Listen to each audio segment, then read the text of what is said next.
by your power. It's only by your spirit, God, that I'm able to look up at this mountain and say, behold the beauty of the Lord, the splendor of Christ, the beauty of Christ. Never let our circumstances or our situations turn our hearts away from you, King Jesus. I'm looking at this mountain, I wonder, Lord, if you're right here, will you help me climb? Yeah, looking at this mountain, I wonder, Lord, if you're right here, will you help me climb? Yeah, let me hear that sound, Lord. Take me down slow. Help me with my unbelief. Yeah. Help me to see how you see.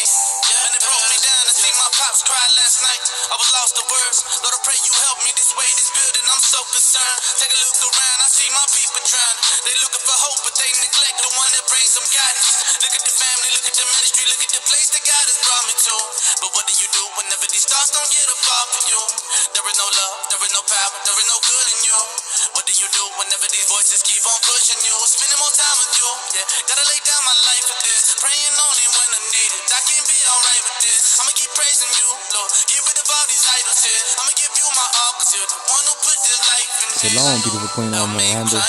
So good to see you, sis. We got a couple updates to get up on, families. Kobe Bryant ended up passing away today, this morning, families, at the age of 41.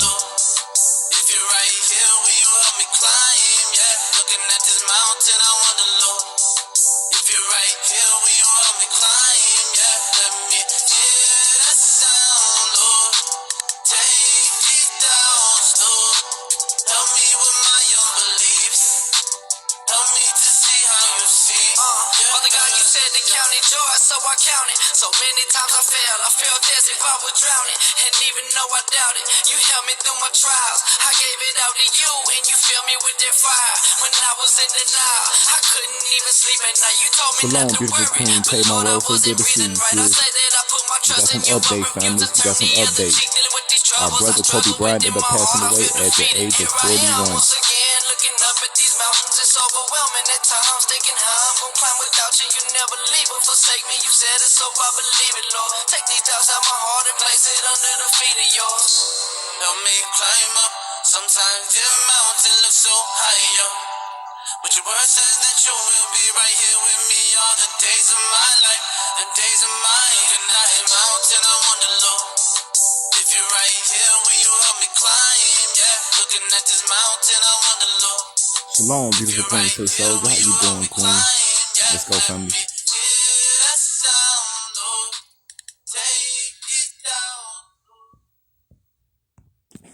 All right, families, man, I want to say shalom to all my brothers and sisters, sons and daughters of Zion that's in the building. Now, families, about 5 minutes into this video, families, it kicks everybody out.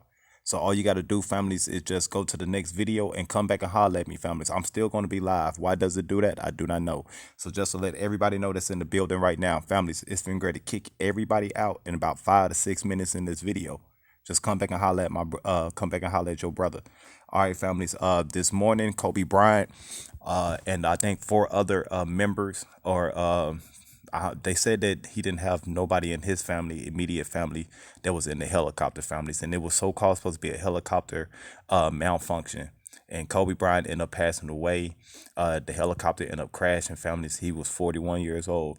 The 5-time NBA champion, the 3-time NBA MVP, currently just lost his life, families, and we've been getting into some updates on that, families. And a lot of people don't too much know what happened or whatever the case may be, because it just happened a couple hours ago. So, you know, you're going to have a lot of people sit there and say it's fake. You're going to have a lot of people that at the end of the day, families, regardless of how you see Kobe or any other celebrity, you know what I'm saying? At the end of the day, family, that's your brother. Even if it was a sister, that's your sister, man.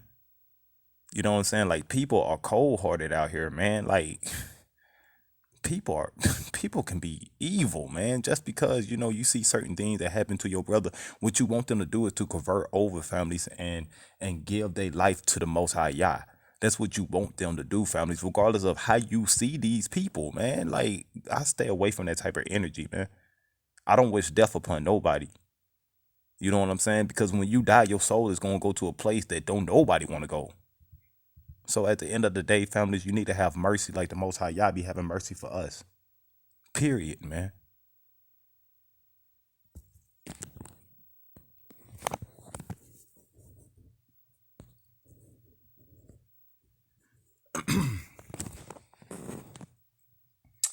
Kobe Bryant dies in a helicopter crash, TMZ reports. Kobe Bryant, number 24 of the Los Angeles Lakers, warms up prior to playing the Golden State Warriors in the NBA basketball game at the Oracle Arena on November the 24th, 2015 in Oakland, California. This is a photo of him, and this was in Calabasas, California. Kobe Bryant died Sunday in a helicopter crash in Calabasas, California, TMZ reports. Bryant was reportedly in his private helicopter with 3 other people when it crashed.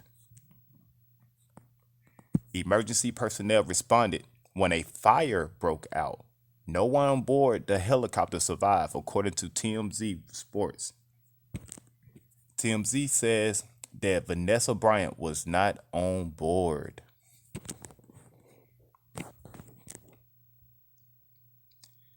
Okay, families, that's just to get like just a little a little update. Blessings, beautiful Queen No Shade. So good to see you, sis. Now, families, man, just because we got some people, man, they end up doing they little they kind of try to give us information about what kind of happened, what they think that had happened and stuff like that. So family, so what we is going to do, we're gonna play a couple more music, and then we're gonna go to another video, families, that's speaking about Kobe Bryant passing away in the helicopter. Families, let's go.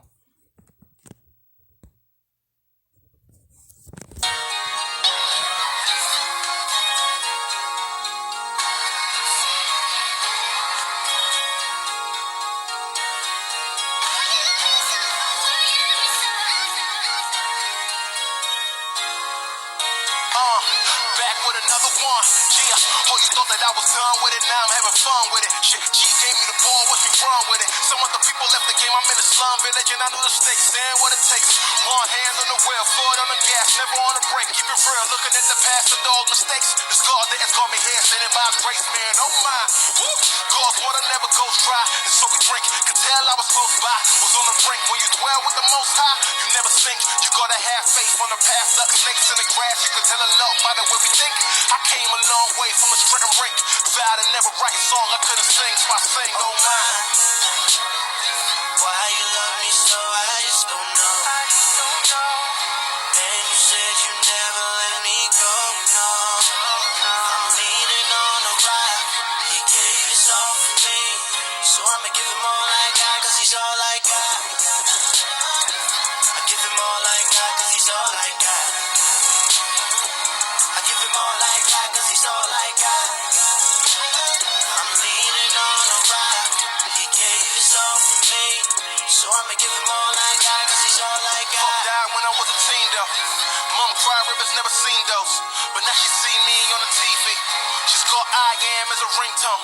She look at me and say, son, do you? The things that you doing, they're crucial. It's for us, but surely ain't biased. You came a long way from wearing FUBU. Now I'm talking 5'11s and Vans on. Grew up in that Michael Jackson and Van Dross. Come and see the major lesson I stand on. Major keys that I'm keen to share and tell all like. No servant is greater than his masterpiece. Both hands in the world, it's a masterpiece. Call me your servant if they offer me. Still can't believe God to come and look after me. Oh my. Why you love me so, I just don't know. And you said you never let me go, no. I'm leaning on the rock, he gave his all for me. So I'ma give him all I got, cause he's all I got.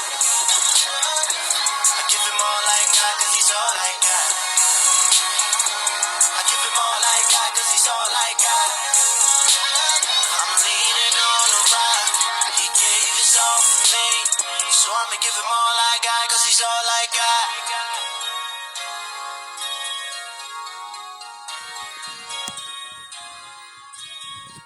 Yeah, families, man, let's give the Most High Yah all that we got, families, man. We're going to tell the Most High, man, to teach us how to number our days, families. We need to let the Most High teach us how to number our days.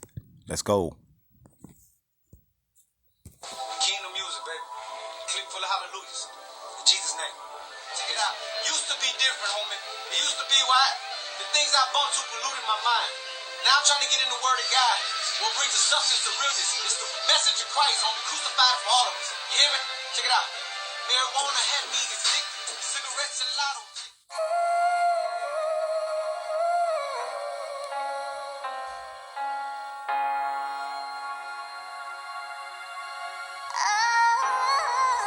Truth is, you've been too good. You've been way too good. Truth is, you've been too good to me.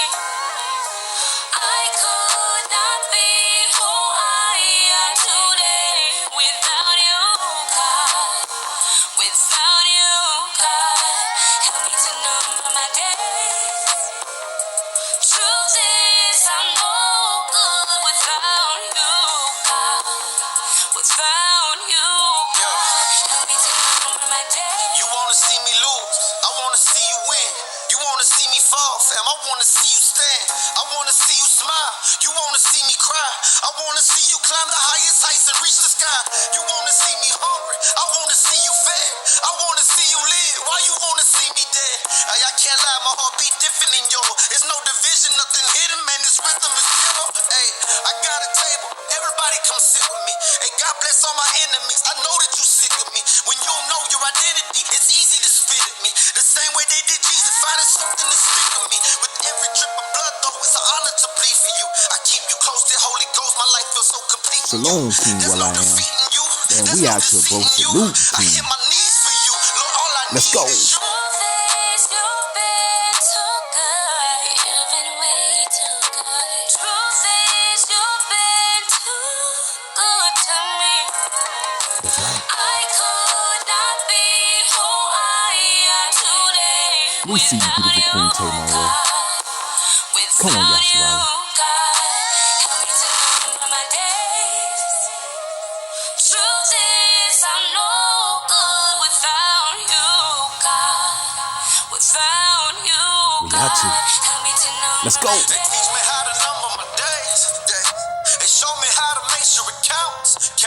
Everybody gotta go to the grave. And I just pray on judgment day, the Lord, your mercy is found. Been the corner, it's something tended. Hard to see you through the windows. Like I don't see the inside. When you try to hide what's simple. They simple-minded choices eventually destroy you. A lifestyle with destruction full of poison isn't for you, Mr. Dope Boy.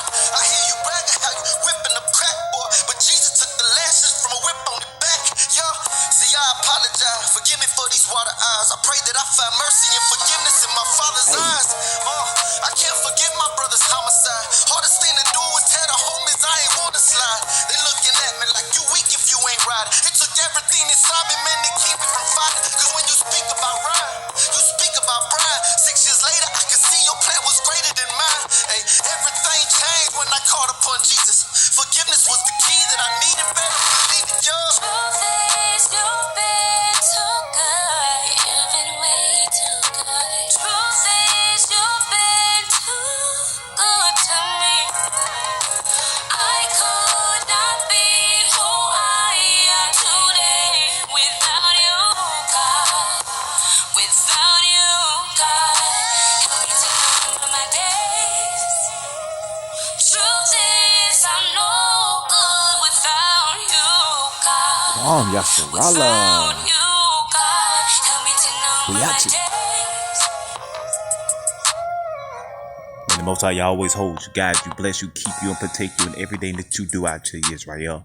Hey, family, man, let's go to our updates. Let's go.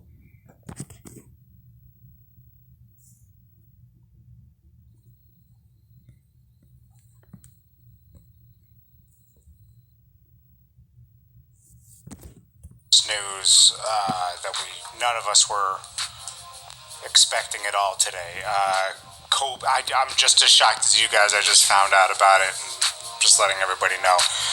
Kobe Bryant passed away, man, in a helicopter crash. Everything this guy's been through, man. A helicopter crash. I guess the helicopter crash happened this morning. And let me get all the information for you. I'm reporting on this as it's happening. So helicopter Kobe. He must have passed away this morning. Here, it was when Calabasas happened, and everybody else on board also passed away. Everybody's reporting on this now. Man, what a legend, man. 41, so young. You know, it's just crazy. He just retired a couple years ago. So, passed away in Calabasas on Sunday morning.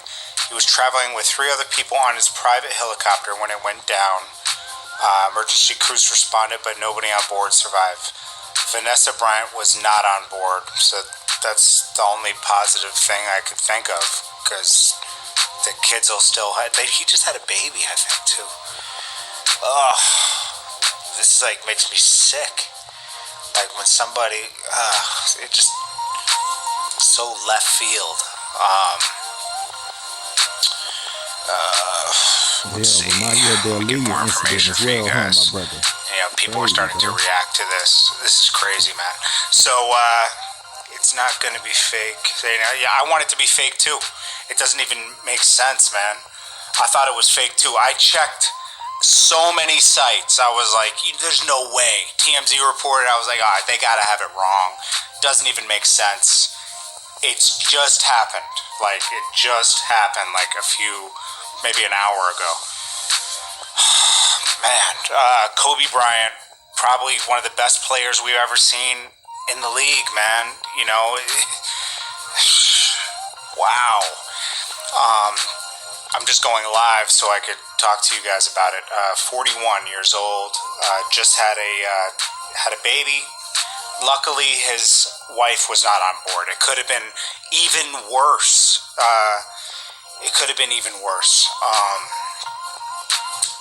His family wasn't on board, so that's good. You know, I don't know where he was going, but so sad, man. So, tell me what you guys are saying in here. People are saying it's fake, but it's real. I wish it was fake too. I'm crying myself. I didn't even know Kobe Bryant, but he was just such a big part of just life. You know, like someone this big, man. It's not right, man. It doesn't even make sense. What's going on with people in the room? I played against him back in high school. Wow. Yeah, this is said RIP to the greatest. People say RIP Kobe. No way. I'm not a Lakers fan, but this is not real. It doesn't even make sense. Like, someone like this is just so inspirational. Kobe's such an inspiration, period, in life. Bring it up to, so Kobe Bryant, everyone on board passes.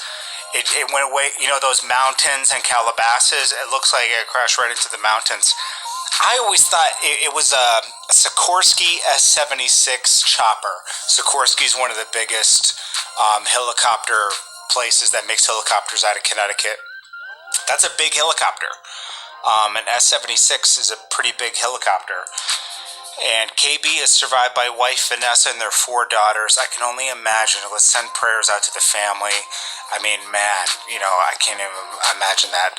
He was just at an NBA game with his daughter, Gianna. I remember seeing that footage, and that looked so cool because he looked like such a good father, man, giving her advice and, like, everything. Like, he had so much knowledge to pass on to his daughters. He had 20 years with the Lakers. 1996, he was drafted 5 NBA championships, 2 NBA Finals MVPs. They retired both of his jerseys, 8 and 24. Only player in history to receive that honor. And, you know, obviously, he even won an Oscar. I didn't even know that. He won an Oscar for a short film Dear Basketball in 2018. So what a Sikorsky 76, what does that look like? Let me see. I just can't believe it's like, I thought a helicopter was the safest because they can backpedal the chopper if it's going to, yeah, it's one of those big ones with the big doors that open. You see, the Coast Guard has them. If I'm painting the right, but let me put a picture of the helicopter up. It's a big helicopter, man. Let me put a picture of what it looks like. It's almost like a plane. That's how big this helicopter is. I can't believe this went down. You always hear about the little ones going down, but never these big helicopters. Here, that's what it looks like. It's a big helicopter. It might have caught on fire, families, from the inside somewhere. I want to know where the fire could have happened at. You know what I'm saying? These have like jet engines in them. These helicopters. That's how big they are. You know, when the Leah plane went down, families, they said there was too much luggage on her flight. Families, there was too much luggage. Stop. This is not a time to joke about anything. If anyone's in here and they're joking about this, this is not a time to joke. I mean, we just lost a legend, a super legend. Icon. You know, it's crazy. HJ's record. I can't use 2K20, bro. That's a pretty big chopper. This messes everything. This messed up my whole day. Big John 512. I see you. I'm in Houston, about to go to WWE Royal Rumble. I don't even feel like going. I feel you, Big John. I still see you with everyone in here, man. I appreciate you. Shout out to everyone in the room. Godzilla 2219. Lydia, guys, please be safe out there, man. It is just, you know, the world is great, but there's so many risks. You know, please be safe out there. Please. And absolutely, families, man, you absolutely need to be safe out here, families. All the sons and daughters of Zion and his our families, as those that may be, man, the wicked ones, families, that we might know it, are playing their cards, families, for the last war, families. We must be able to prep ourselves in this hour, families, that way we can watch out for certain events. You know what I'm saying? Because you never know what might happen, families. The cruise that you might go into, families. You never know. You didn't know that there was a Hurricane 6 in the middle of the Atlantic. You didn't know that. You know what I'm saying? So you got to watch out, man, for certain tours that you go to, certain field trips, stuff like that, families. You know what I'm saying? Be mindful of these things, families, because in this hour, families, you ain't got time for no fun, no entertainment. You don't have time for that. You know, with the famine in the food, with that new flu disease that they have in China right now, family, that's supposed to be spreading across the East Coast, and all types of stuff. The chip system, families, that they taking in place, families, the school shootings and stuff like that, families. You don't have time for fun and entertainment in this hour. And those that the blind will lead the blind. They sit there and says that the blind will lead the blind, family. So families, don't be amongst those that are blinded. And your leaders that's talking to you are blinded as well. Don't be part of that congregation, man. You don't have time for that. So what we've been learning over here, families, is that we've been trying to prep ourselves up, families. We've been trying to learn how to put on our full body of armor, families. So families, we is going to finish off our lesson part 2 of the we have to take violence by force, families. We will be doing part 2 of that today, families. And then we're going to go into our adult session, families, where we finna go into honor and humility, where they did a wonderful live, families.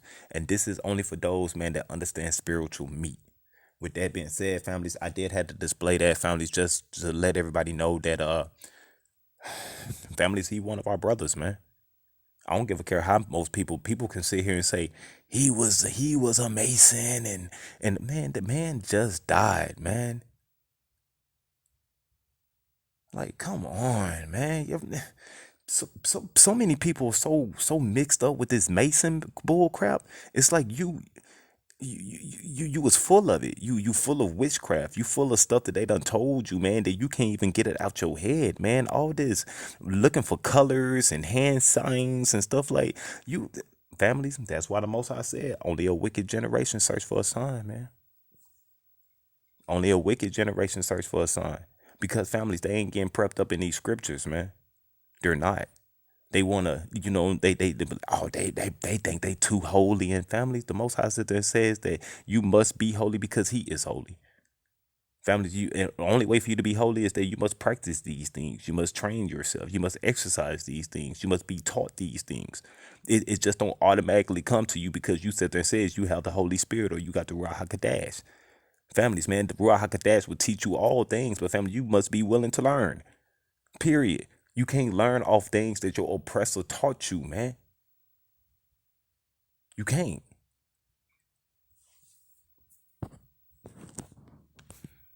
Let's get a little bit more information on our brother Kobe, man, before we end up going to the rest of our session. Families, is just, man, this is shocking, family. This is a brother, man. I wish that if he did, like, everybody just found out that the quarterback for the Green Bay Packers, Aaron Rodgers, families, he just announced that he is not part of no type of religion group, families. His whole families is religious. But Aaron Rodgers families literally sit there and says families that he is not Christian. He don't have no religion. He said that it separates people, it divides people and stuff. And he said, what kind of God that sit there and said that he love everybody but is willing to send them to the lake of fire based upon disobedience, dude? That is why you will go into the lake of fire, man. Read your scriptures, bro. But apparently you lost that families when he lost that families when he got his fame and fortune, man. He lost all that. The way that his parents and them brought him up, families, he lost all that. Why? People get out these scriptures, man. That's why. Hey, bless you, beautiful queen. I'm trying to tell you, beautiful queen Latasha. Shalom, my beautiful sisters. Oh, it's good to see you, Aki. R.I.P. Kobe. Yeah, that's true. I hate to hear this too. Yeah, Kobe.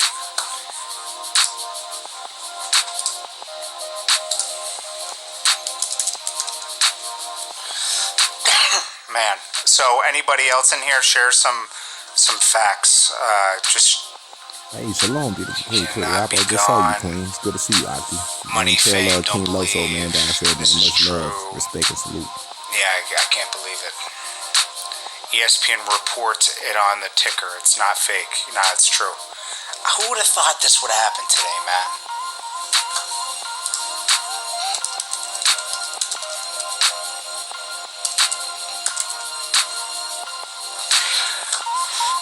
Can you give a shout out to...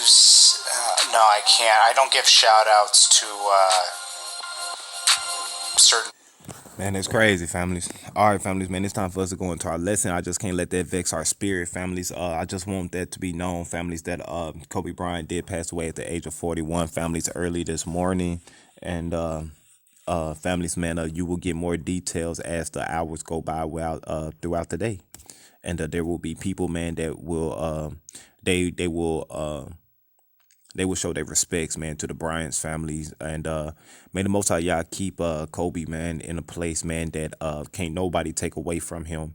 And if he did have any type of spiritual belief, I truly do hope that he was able to exalt his name, families, that way that he would truly be sealed in a place that can't nobody take away from him, man. You know what I'm saying? Me, that's one thing I do not do. I don't wish death upon nobody. Those that are wicked families, I truly do hope that they can find a way, families, to come back to the light and out of darkness. You know, that's what we want from all our brothers and sisters, families. Families, I got cousins and stuff, man, that are drug dealers, man. They go sell to our other brothers and sisters out there, families. I mean, hurting other people, fathers and mothers, families. But do we say anything about that? No. You know what I'm saying? When we know it's wrong, but because they getting breaded up, families, you ain't gonna say nothing. You know what I'm saying? That's being double-minded, man. You know what I'm saying? You gonna say it's wrong for people that's entertainers to be doing stuff like that, but when you see your own brother or uncle of yours selling dope to another member and stuff like that, you ain't gonna say nothing about that though. Just because they ain't famous, man. Families, it ain't nothing different, man.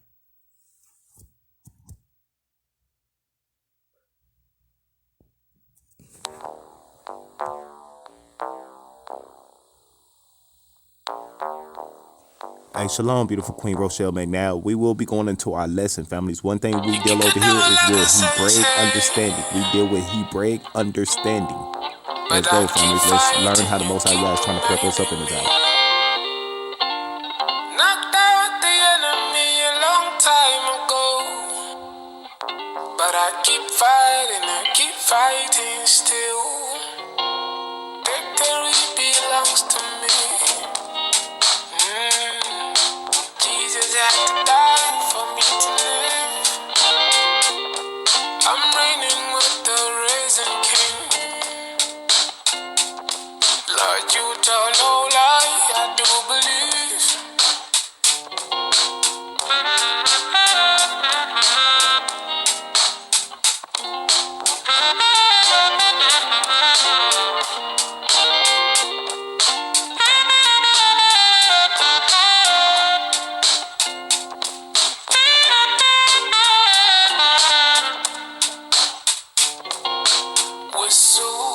Whistle in my ears.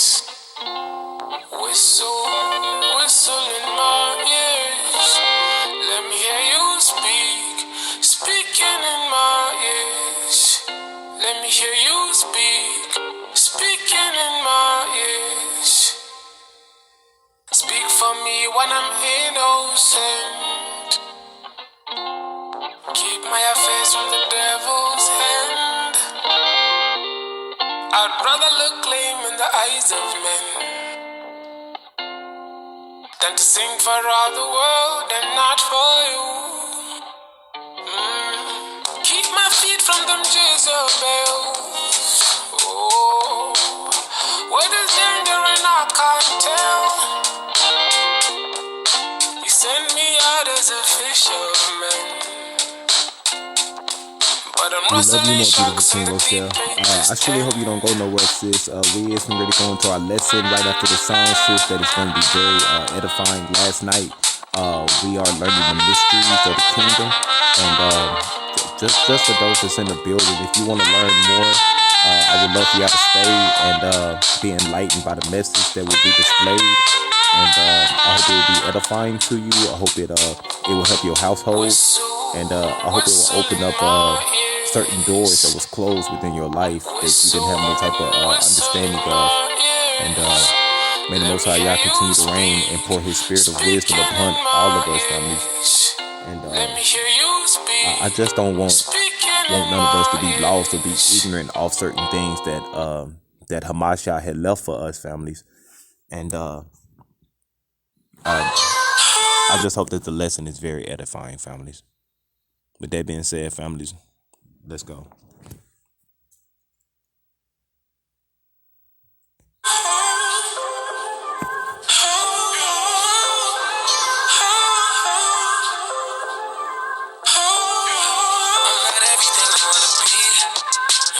Feel like it's never enough. If I'm honest, I need your help. I break promises to myself, yeah. I be trying to do my own thing, yeah. I be acting like I'm okay, but I'm always ending up with the same disappointments. The same old lies. I ain't being wise. I be seeing life, but it be death in disguise. But I'm needing your protection, yeah. Come and give me your direction. You're everything I need, you've been all of my brain. I'ma lean on you, you're the shit to my pain. Can't do this on my own, cause you're all I need. Yeah, Lord, you're all I need. You're all that I need. You're all that I need. Cause through all of this pain, God, you remain the same. You're my everything. Come on now, Yasharali. I need you. Reaction. Loving me, loving who you are. I need you. Yeah. Cause if I never get another thing from you, I'm just gonna trust you, but no one above you. Yeah, I'm loving who you are. Loving who you are. Yeah. I know I be asking for a lot, need to make it stop. All you be asking for is my time. Worshiping I'm fine, cause you be trying to page me. Worship is what make me, and I know I'm sorry, God ain't worship too much lately. These people won't fade me, get me off your love. The love is a drug, and I can't afford it. If I don't know everything I do, no one. I thank you for just you, cause you're enough, yeah. Crazy, how you watching over me daily. Life with you just feel like Mercedes. Even though I don't deserve it lately. You're everything to me, you've been all on my brain.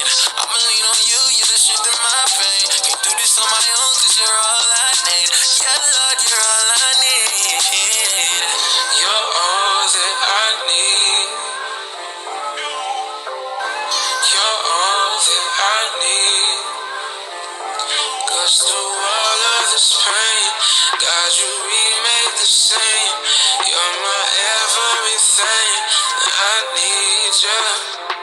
go.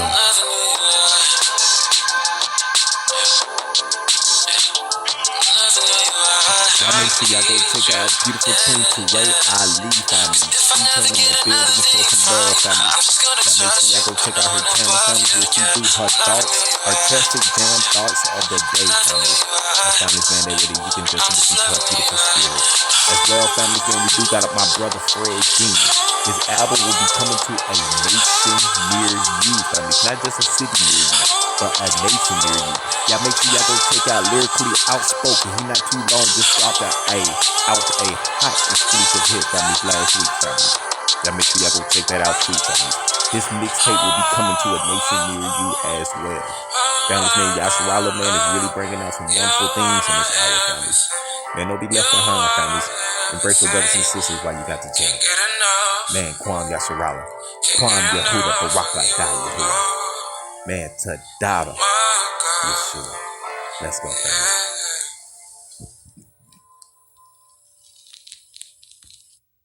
What? Hey, man, we got King Underrated, man, in the building, man. Shalom, King. Hey, man, it's good to see you, bro, man. Hey, bro. May the Most High y'all always hold you, guide you, keep you, bless you, and protect you, bro. Man, you tell Chief stay sleep, man, that we said much love, bro. You know your other brother, man, that be over there rocking out with you, bro. It's been quite some time, but I'm glad you in the building. I just had just let everybody know, man, that Kobe Bryant did pass away at the age of 41. You will get more information on that as the day go by, my brother. You know, with that being said, families, man, you know how we do it over here, family. It's time for some Hugh Bragg understanding. Families, I'm finna show you a little bit about your history as well, families, that they took away from you. Those that sit there and talk about the history, families, they don't want you to know your history. Families, those that don't want you to know your history, families, I'm trying to tell you, they are unapologetic, families, about what their forefathers did, families. Stay far away from them type of people. Why? Because, families, they believe that they are gods, but they would die like men. You sure better believe it. They believe that they are gods, but they would die like men. Because, families, they don't have no culture. They don't have no heritage. They don't have no history. They don't know it, families. They don't know it. They don't try to search it. They want to tell you, well, you make up your own destiny. You don't even know what your destiny is even about, man. If you don't even go to your history, man. Period.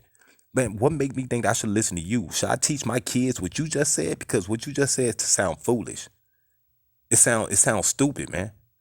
You know what I'm saying? Those that don't want you to go into your past, families. In order for you to know what your present day holds for you and what your future brings forward, families, you have to go to your past, man.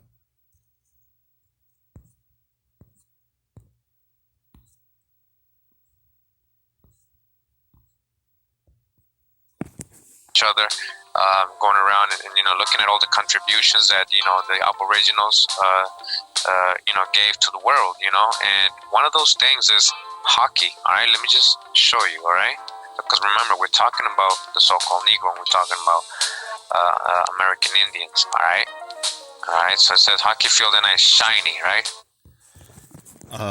Beautiful Queen Rochelle, I just read your comments, sis, and sis, don't worry about that, Queen. For real, sis, you as a daughter of Zion, sis, you was made royalty, queen.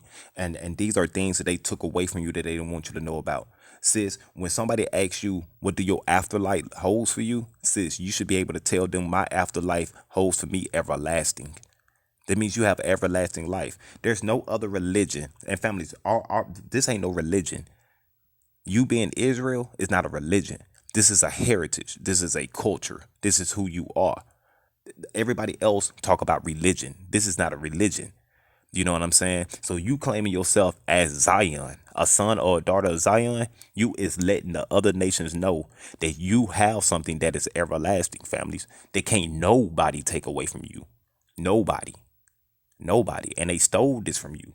Not only did they steal it from them, hey, blessed beautiful Queen Jacqueline, we love you out there, sis. Not only did they steal it from them, but they also stole it from your brothers that we hate out here, families, that we be gunning down in the streets every single day. From the other nations. Families, them are brothers, man. Them are our sisters out here. When you give somebody the cross eye and stuff like that, did you know that that's your sister? Did you know that that's your brother? You know what I'm saying? People got bitter hearts out here, man. Why is your heart so bitter? Oh, because you're not getting paid? Well, you got shut off notices? What? You know what I'm saying? The Most High don't want you to be bitter. He said that says that I must try you just to find out if you worthy of me. Who want to be tried out here, families? You should say hallelujah. You would love to be tried, families. Man, it pleased the Most High, families, when Hamashiach families was taking them lashes, man. It pleased the Father. But people don't want to read that scripture. Why? I can't tell you that. For a matter of fact, we're going to go back to this history right here. Let's get some spiritual meat. We're going to go back to that.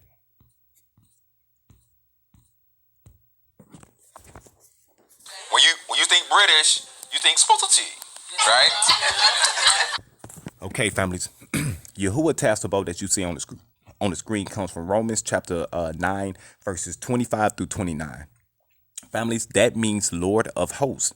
You will see the word or the name Lord of Hosts almost 282 times in your KJV Bible, your 66 books.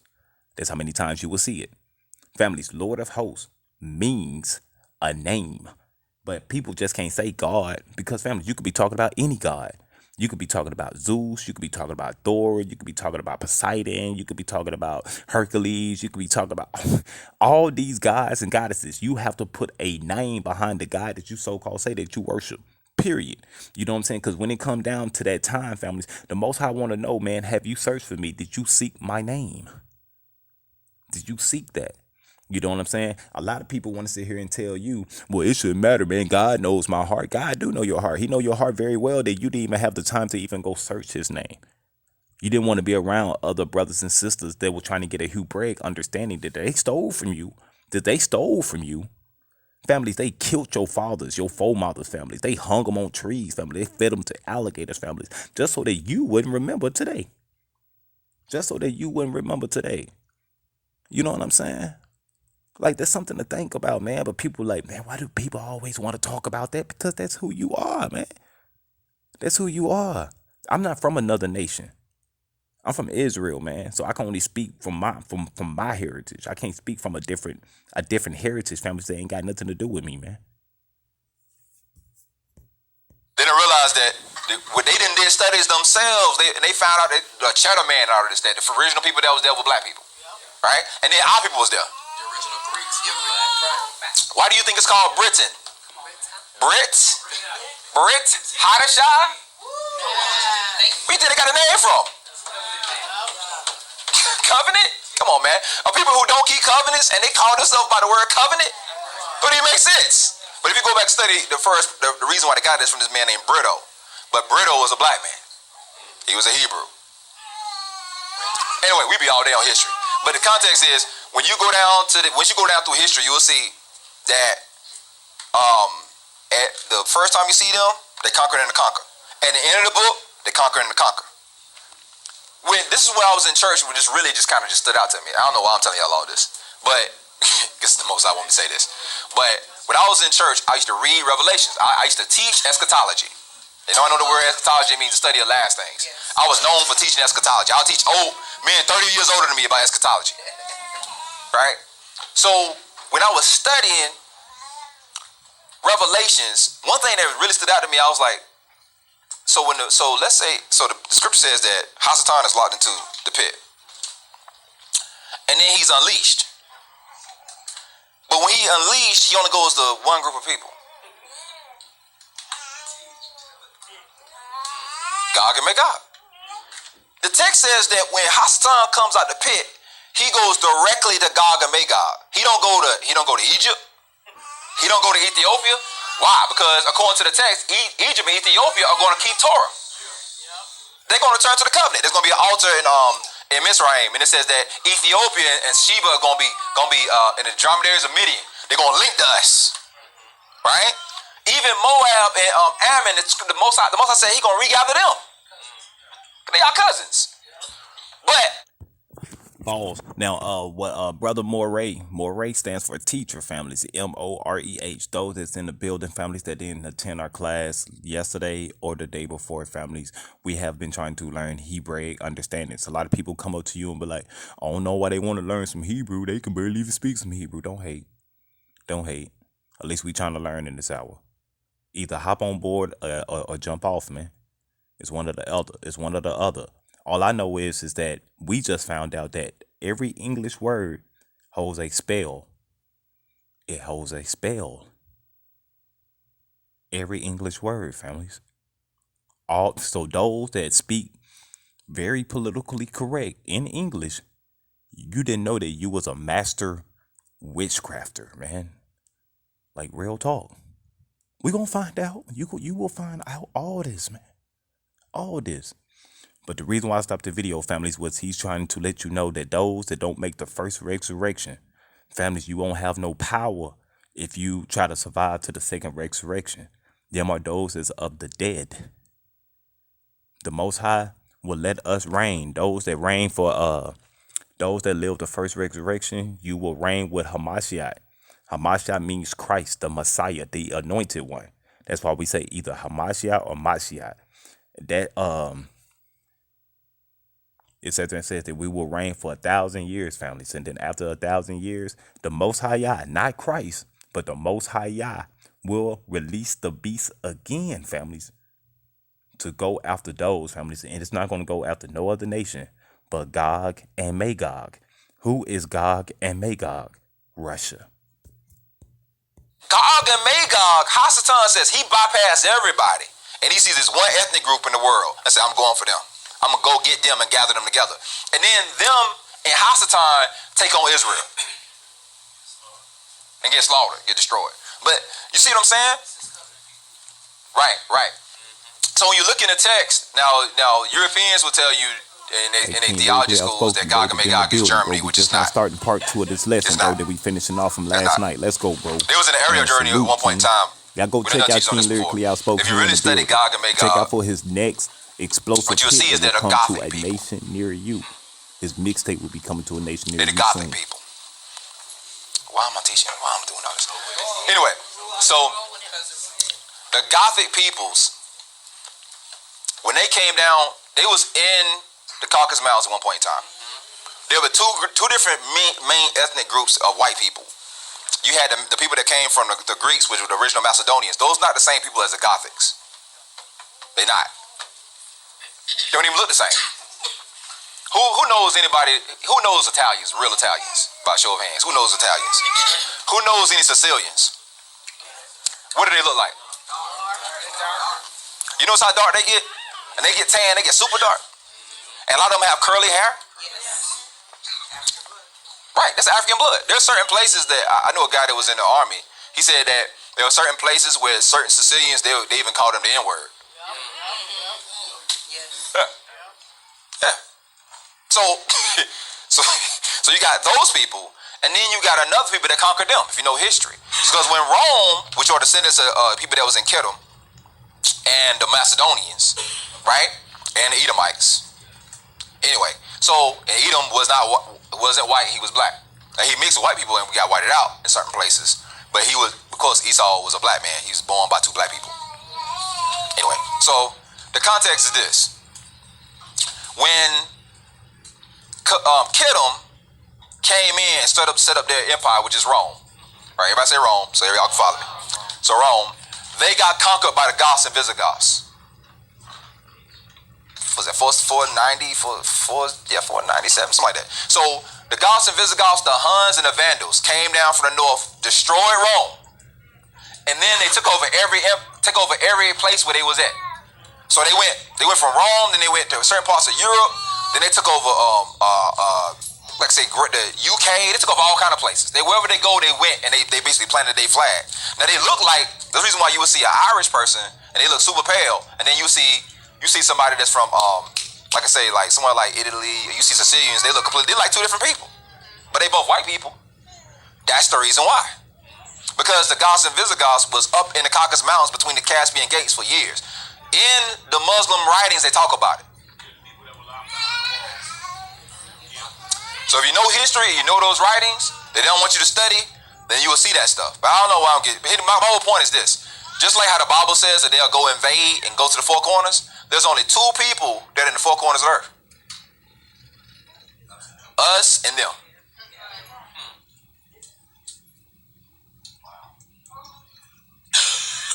We was brung to the 4 corners of earth and they brung us. Gog and Magog. Now, off my soapbox. But the context is this. Go ahead. Don't they have people that look like us even in Japan? Yeah, they do. Mm-hmm. The original founders of Japan were black people. All them countries, they got whited out. They did the same thing in Brazil. They had a whole program in Brazil to white out the people. Oh yes. Yeah. Even just to touch on what Ma was saying, even in Japan, the place that they dropped the bomb on was 90% black. Hence the word Nagasaki. Naga. Right. We all know what that means. Right. And same thing, like I said, Brazil. One of my coworkers, she's Brazilian, white Brazilian, and I spoke with her about, like what happened with our people in Brazil, and she gave me so much, because she used to be a journalist before she came over here, and she's like, there's so much information about what happened with all the Africans that came to Brazil. She's like, we have our culture because of the Africans there. She's like, other than that, we wouldn't have a culture. It's because the Africans, but they all are in like one spot. You know how large Brazil is, but they're all in one. I wrote down the name because she gave me so much information, but they're in one particular city, and they're still there, who were brought, of course, on the ships, and because of what? Cotton, sugar, Right. To do all the plantation work for them. And what happened was almost depending on what city you go to, there's a very common last name in that particular city, and that's because, and like I said, I can't remember the name off the top of my head, but he was a explorer. He came to Brazil, and what he did was he went ahead and established different cities and sold those cities to wealthy families in Portugal. So, okay, De Silvas, you get this city, so this is your city, and so on and so forth, and that's how they all came. They basically bought Brazil. And then when they bought their city, they went ahead and purchased us and brought us there to go and do the work. And so they didn't really scatter too much in Brazil. They're mostly in that same city, and they very much cling to their culture. But it was very interesting to me that she said that they would not have the culture that they have had it not been for the Africans that were brought to Brazil. And she was more than willing to give. She's like, whatever information you need. And I told her about the document. She's like, oh, whatever you need, you just let me know. Let me speak with your husband. I'll give you contacts down there and everything. She's like, because there's a lot of information about the Brazilians in Africa that no one knows about. The Africans in Brazil. So, and again, what language they speak? Portuguese. Because we were the Sephardic Yahudim in Spain and Portugal. The men in Brazil, the Portuguese men are encouraged to find black women and have children with them, that their daughters will find another Portuguese man and then systematically wipe them out. Right. It's like it's a part of their culture, and it's a very virtuous thing to do as a man, to take on a darker woman because you're taking her iniquity away. They have this painting where you have like these 4 generations of women, where the first one was a dark-skinned woman, and then through the time her daughter was lighter, and then her daughter was lighter, and her daughter was lighter, to where you have essentially a Portuguese young lady that came from all these African women. So it's a miracle, the work of the Most High, that it didn't happen to us here, because He put so much virtue in our women that even in our iniquity as men, they didn't abandon us. Hallelujah. Even when we've gone after other women. A woman shall compass a man. There's a place in Puerto Rico. I forgot the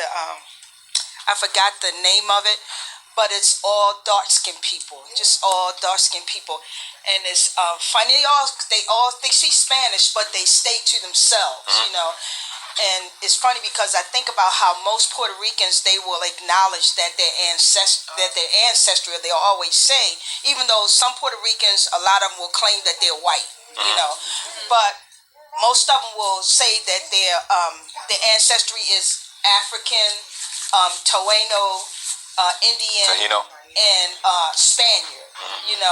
So when you say that, I'm thinking about the whited out process, creating of another ethnicity. Right, and when you say Spaniard, insert Gothic. Yes. Yeah. Because what happened was, when our people ruled Spain and Portugal, it was the Goths that came in and took the land from us. And a lot of them, and again, those people had different religions, right? Some of them were Jewish. So that's how they ended up setting up all those slave plantations. But anyway, so when you go to them places, there's always mass graves of quote unquote Africans. They would never, like, it's this mass grave in Spain and Portugal of these Africans, quote unquote. But nobody asks how they got there. Nobody, because they know there was no slaves that was sprung to Portugal, right? But you got a mass grave of quote unquote Africans, and they will never tell you who them people really are. But if you read the history books, they'll tell you that it was a Yahudi.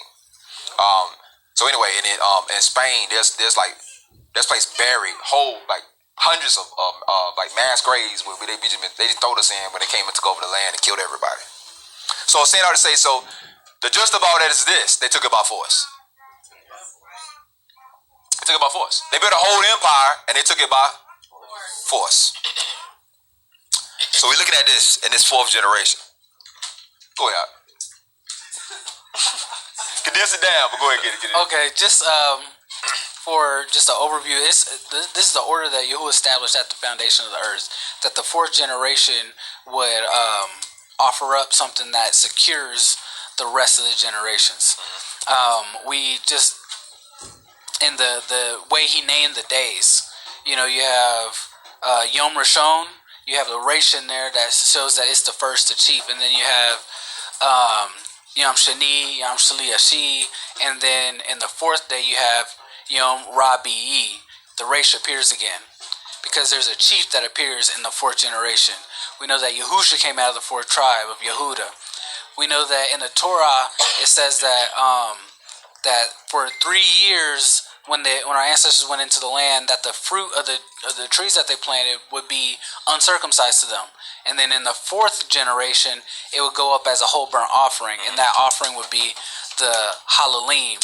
It would be a praise to the Most High, which Halalim goes back to Hallelujah, songs of worship and praise. And we know that the Yehuda, the tribe of Yehuda, was named because Yehuda would be a offering to go forward to Yahuwah. That's what it means to give a Thanksgiving offering. And so the offering of Thanksgiving that Yehuda is to give is that Halalim. That's right. That's what the order has always been established, that the chief would come out of captivity and be that fourth generation to offer up praise that secures the fifth, sixth, seventh, eighth, and even into the ninth generation. Right, so, and we know that the praise is the weapon of the nation. Right. That's how they conquered other nations. So we seeing this right now, and this is why the text said where Abraham had the prophecy. He says, 400 years, right? They're going to enslave us and oppress us. Right. But he goes on. He says, but in the fourth generation, right, a remnant is going to return. Right. So the fourth generation, going back to the four, which four is also the Dalet. Yes. Four is the door. So it's the fourth tribe that's the door that they have to pass through, right? But it's gonna be through that Halalim. Like you said, when Yehuda was born, she delivered him up. Yehuda was an offering of praise to the Most High, right? After they was already secured by Levi. So we have to go and take it by force because it's given to us because we are the tribe, we're the door, right? We're the ones who have to secure the nation. And I told you about this, so we way behind. So I ain't getting all this, y'all. It ain't gonna happen. But I want to touch on this again. So, because reason why I keep going over, like I go a little bit further than rehash, because I really want y'all to get this in your head, how important what we talking about is.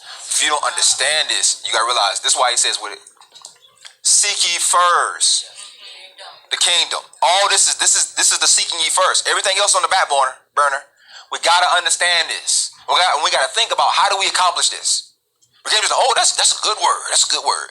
No. How do we accomplish this? Stop that. Them good words gonna have you in good captivity. Right? How do you accomplish this? How do we get this done? The herald. Because remember, the fourth tribe is the herald. They're the door. Right? What is a herald? An official messenger to bring news. A person being viewed as significant, that a sign that something is about to happen. So the person that goes before is the sign that something is about to happen, right? So the fourth generation is Yehuda. So now Yehuda is leading the awakening. How do we know? Just turn on Facebook and YouTube. It's them Negroes, right? Mainly in America. Well, only really it's just America. We the ones who headed the whole awakening, right? There's a reason why Dawid had a prophecy. He said the generation from the West, right, is going to show forth his praises. So we're in this context now of being the herald, right? So we have to go forth, but we can't just go forth like, haphazardly. We have to first understand that we are the herald. And when we go to places, we can't go with the mindset that we're going to be subservient to our brothers in other nations. I know that sounds sad, but it's the truth. Like Ma said, ain't no hierarchy now. It says that a lawgiver won't depart from the feet of Yehuda. So when you go, you have to go with the context that you're the door. Right? And not just you the door. That you're the shepherd. And you enter by the door. Right? So the context is this. So we have to move, and that's the problem that we have. We have our head on a swivel trying to follow everybody. I know people that call me, Moray, will you watch this video? I watched this video from Moray, so-and-so and so-and-so. And Moray say that every woman and they walk in the building got to wear a mask over their face and a trash bag. I mean, that's kind of craziness that they be saying. So I'm like, look. Go listen to Moray Trash Bag. I'm being for real. Go listen to him. There's a reason why the text says, be not many masters. Right? Because if you can't establish yourself, you can't go forth. If you can't be secured, you can't be it. Because that word Thanksgiving also means a shoot, almost kind of like context of going forth. You can't go forth unless you first secured. The context of the word yada it's like you go to the door and you present something there. Right. And the thing that we present at the door is our praise. That's right. So we have to get that mindset like, okay, first of all, establish yourself. Enter that straight gate. Once you've done that, know who you are. And when we go out to the four corners with the mindset that you are Yehuda, right, that the scepter won't depart from you. So I ain't going to be going and caught up in all these 1,015,000 different doctrines that's out there. And like I say, and then the people that we're going to, the Most High, listen, there's a prophecy that explains all this. There's a writing about a prophet who the Most High sent. And he sent him, he says, go in one way. Don't sleep or eat, something like that. Don't eat the bread or drink from another man until you return home. Say it one time out. Don't eat bread or drink water from another man until you return back the way that I sent you. All right. So what happened was he the one that was sent now. He goes to the place and then he runs into somebody else. And he tells them, I'm sent. And you need to do the opposite. I'm a prophet too. Like I done warned y'all about, and I'm just preparing y'all to go out. I done warned y'all, there's people on the continent that are some of them are from the tribe of Dan. I know for sure. And they teachers in the awakening. The text says that Dan is going to be a snake and adder in a way that they're going to cause the rider to fall backwards. And it says that he's going to be a judge to the nation. So you're following somebody who was set there to be a snake to judge you. But you can't discern it because you're so hardcore to try to follow every last thing. Then they have you saying names of people that's the gods in voodoo. They have you participating in rituals that involve water spirits and all kind of weirdness. Because you heaping yourself teachers having itching ears. And you don't have the ruach, so you can't discern. Right? So when you're looking at this, if you become that prophet, the Most High will have to destroy you. Because he told you to go with his word. He didn't tell you to go in and receive something from somebody else just because they said it. Just because there's more knowledge that's out there. Right? You have to be the sign. You have to be the herald. Right? The prophecies say that, because we know Dan is a part of Ephraim, the northern kingdom. In Hosea, it says that the deceiver will come out of Ephraim. When Yehuda is saved and repented of his iniquity, out of Ephraim is going to come a deceiver because it still has other covenants with other kings. That's right. So let's real fast. Just wrap this up real fast. So a herald is the person that goes before. So the kingdom cannot come unless you go. Throw that Christian doctrine out there, it's not true. that we're gonna sit around and a big cube gonna fall out the sky, and it's gonna be the kingdom. That's gonna happen. The kingdom is coming. New Jerusalem is coming, but it's not gonna happen until you go forth. Yahushua, according to his own words, when he talked about Yehukanan the immerser, he said, "This is he that goes before me." And when he quoted it, he said, "They said, where you got to see?" So you want to go look for a prophet? More than a prophet, right? He said, "This is he that." He quotes Malachi 3. This is the messenger that goes before my face. It says, and then once the messenger comes, it says, and then the master would suddenly come to his temple, meaning that he got to go forth, and then the master can come. You have to go forth, and then the master can come. The text says, "This Basar we preach into all nations, and then the end come." And then, who want the end to come? Who tired of being in the grave? Who tired of working for Hasatan? Because even when you don't do what Hasatan say, you still got to work for him. He write your check. So if you want the end to come, go speak the Basar to those who haven't heard it. Go to the places, like I said, we done this in America. Everybody know, they done turn on TV, they done seen news with the crazy people, the camps and all the stuff they done done. Everybody now, Hebrew Israelite become a household name, right? But there's people that we know, people that's in Brazil, people that's in the islands, people that's on the continent, people that's in other places who have not heard this.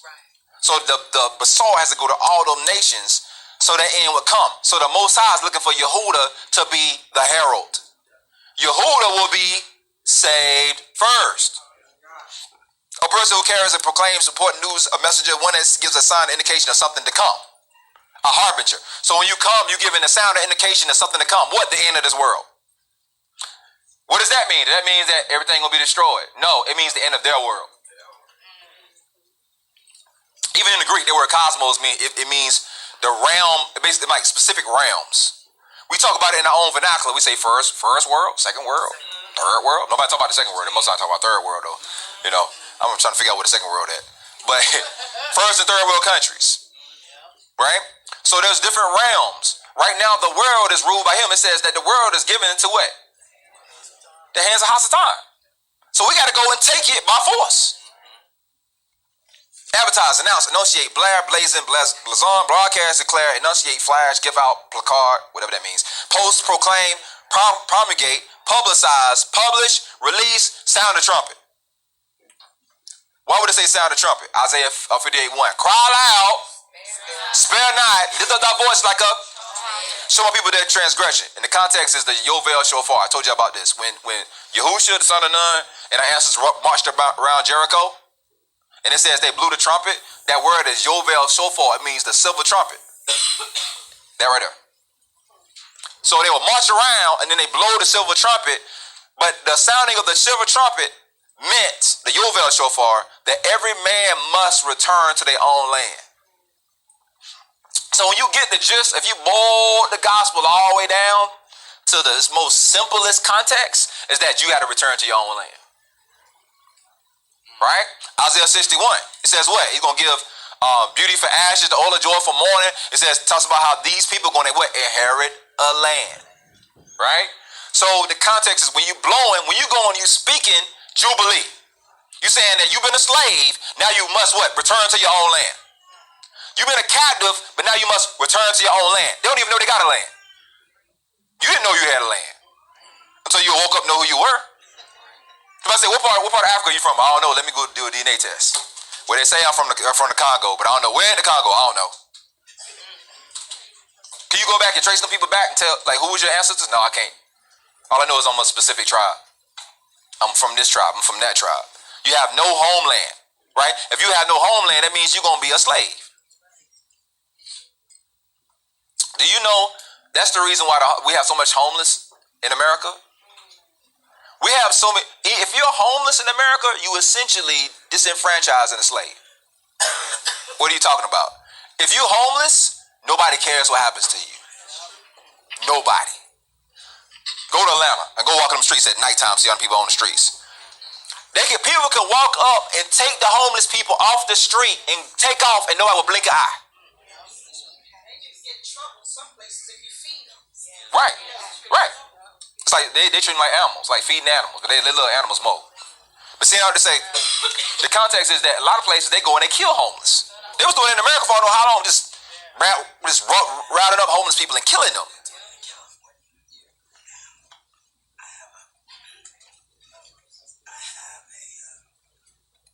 Friend who does outreach ministry to the homeless in California, and she calls me crying regularly about people being killed. They're setting their tents on fire. Yeah. And some of these people, they take them, they have these things called snuff films. I don't know if have y'all heard of that? So they'll take homeless people and they'll round them up and they'll kill them on camera. And because some people, that's big money to see people getting killed live on camera. Call them snuff films. But even beyond that, you know, I can't say how I got the information, but people don't realize there's an enormous amount of homeless people that are disappearing, just disappearing. And it's not the snuff films, it's not it's government stuff. So testing and stuff. So it's a lot of homeless people. People are going back, look, they know where a family member or a group of people may be, and all of a sudden it's like, or they have things that they'll say, come in and do this or whatever, and then you never see these people. So it's a lot of homeless, but no, like you said, no one cares about the homeless. So, but they're disappearing like crazy. This is the reason why they can do anything in America and get away with it to you. Because you're homeless.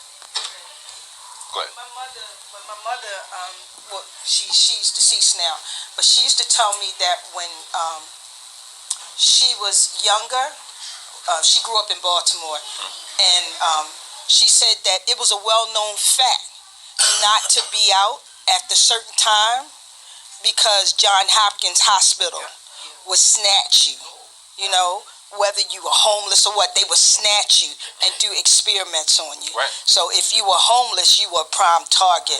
But even if you weren't homeless, you knew not to be out at a certain time because John Hopkins had a reputation for snatching us. Mm-hmm. Yeah, I mean... Same with DC, and then after they were done with the testing, they'll just drop the homeless people off at the bus stop in the wheelchair with the hospital socks on, not even a bag of clothes or anything, because they're done with doing whatever they need to be doing. I went to school out there and I saw it every day, trying to see if I can try to feed somebody or help somebody, because they're literally walking out of the hospital with nothing, just socks on in the dead of the winter.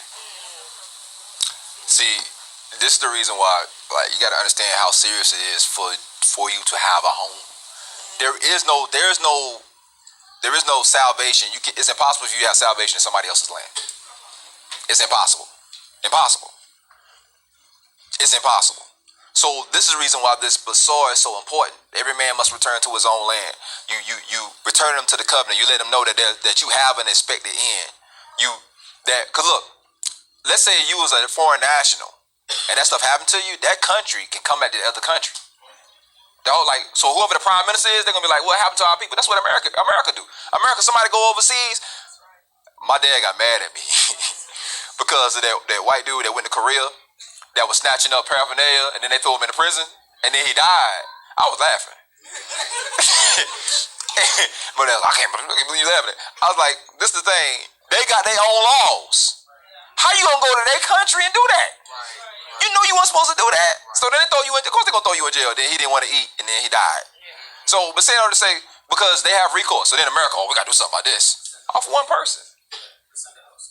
It was in the host because of one person.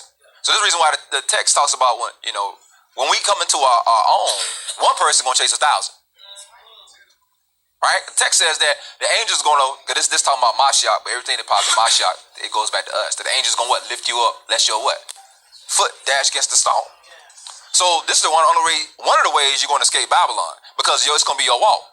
Because the sword is coming, man. The blood going to have to be on the doorpost. Coronavirus, it might kill 65 million people. It might. America got to be judged. You're not going nowhere when this judgment. Let me just get in your head. You ain't going nowhere during this judgment. Because the text says you must see the reward of the wicked with your own eyes. They saw the judgments of Mizraim in Mizraim. That's right. So you're not going to escape that. The only way you're going to escape that is having the blood on your doorpost. If you're not, he's going to knock on your door and come for you. All right. So this is the reason why, like we said earlier, Zarzaba Yahushua asked him, said, what side is you on? Neither side. I'm paraphrasing. Those who for Yahuwah, that's what I'm with. Right? So this is that time period. So that's how you're going to escape this place. It's going to be based on your righteousness. Each individual person. Once you come into the knowledge of who you are, once you come into the knowledge of accountability, most likely He's going to check you. And when that sword goes out, when that coronavirus might be right outside your house. It might be. Wait on your action, yeah.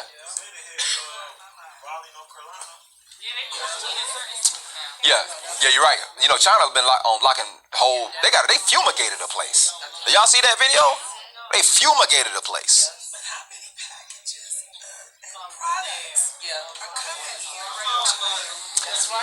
Look. That's right. So, yeah, Popeyes of the coronavirus. That's right. So but the text says that those that He sent, they're gonna do what? Eat poison and have no harm come to them. So it's gonna all go back to your mindset, your walk with the Most High, and you fulfilling your purpose. Because if you don't listen. If you have a purpose, if you have a gift in this hour, and you not use it, the Most High gonna kick you out the kingdom. I'm telling y'all. I'm telling you right now. The parable of the talents. What did He do to the person that hit it in the ground? And He cut him off. Well, look.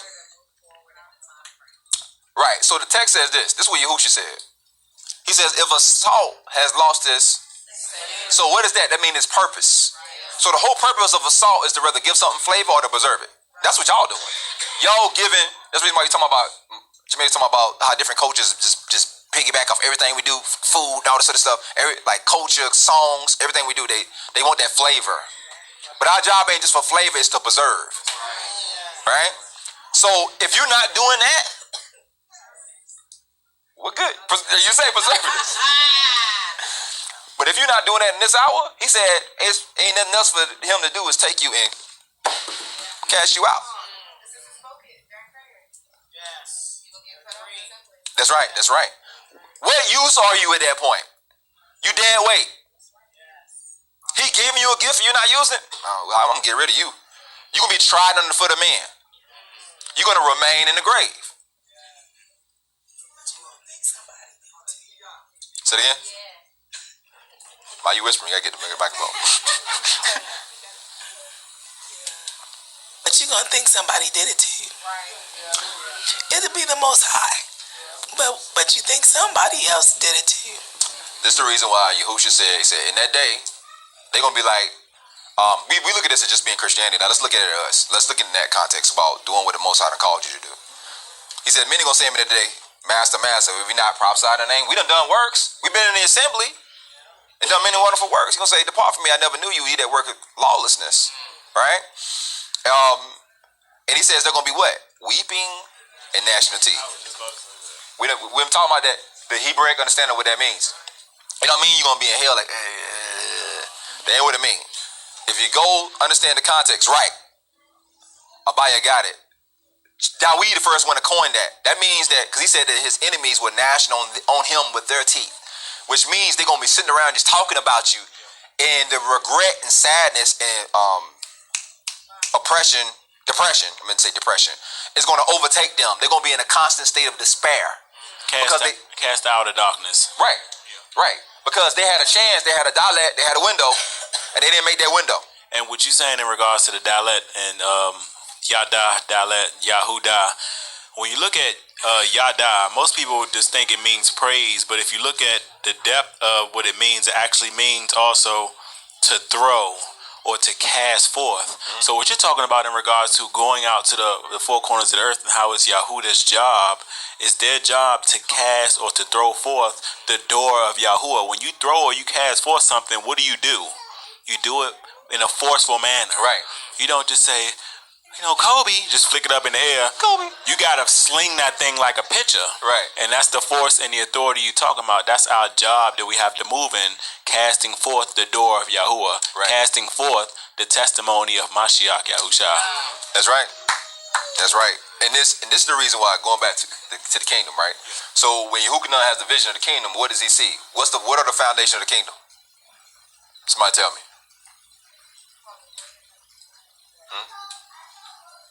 Who can tell me what are the foundations of the kingdom according to Yehukanah in the Revelation?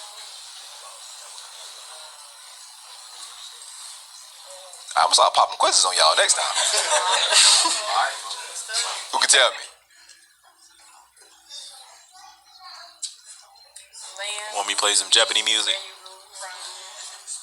Subjects, the law, and something else. Those are principles of the kingdom. So when Yehukanah has his vision of the kingdom in Revelation, what are the foundations of the nation? Somebody give him out the mic. Shalakim, the apostles. All right. It's the sent ones. Those that it's Yehuda that was cast out. All 12 of them was what? Come on, y'all. All 12 of them was sent, and all 12 of them was what? Cast out. Yehuda, man. Yeah, they were. Yehuda. So it was Yehuda. I realized that they were all Yehuda. Well, they was in the nation of Yehuda. All of them was. Between Benjamin and They were either Benjamin, Levi, or Yehuda. Okay. Right?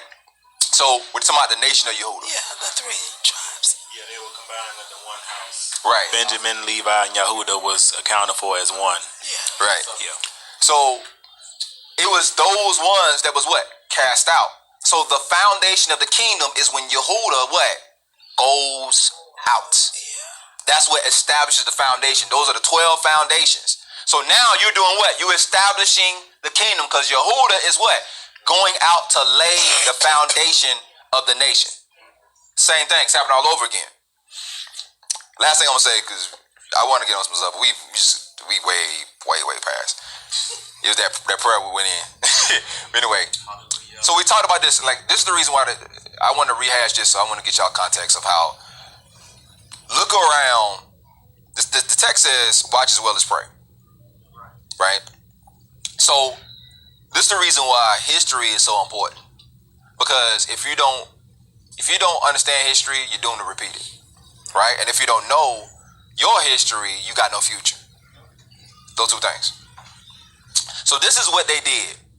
The nations established their nation the exact same way. We talking about the British. We'll get into that in a second. The wicked rulers of this world went out with the exact same formula that our ancestors did. Only difference is after they would go with their bazaar, they would follow it up with the sword. That's the only difference. They did the exact same thing. Get into this real fast. Hermes, I told y'all about this, about these heralds. So you have to have a herald to go out before. Yehukanah had to go out before Mashiach, right? Moshe had to go out before people come out to captivity. Yosef had to go before the brothers. Matter of fact, the Most High even showed him that about the division about the heavens making obedience to him, right? He had to go before. Now you all have to go out, right? You have to go before your brothers. You have to go lay the foundation. You have to be sent out. That's the reason why I told you a lot of the Shalakim were fishermen, because the prophecy by the Most High said, he says, first I'm gonna send fishermen, then I'm gonna send hunters. So what does a fisherman do? A fisherman casts the rod.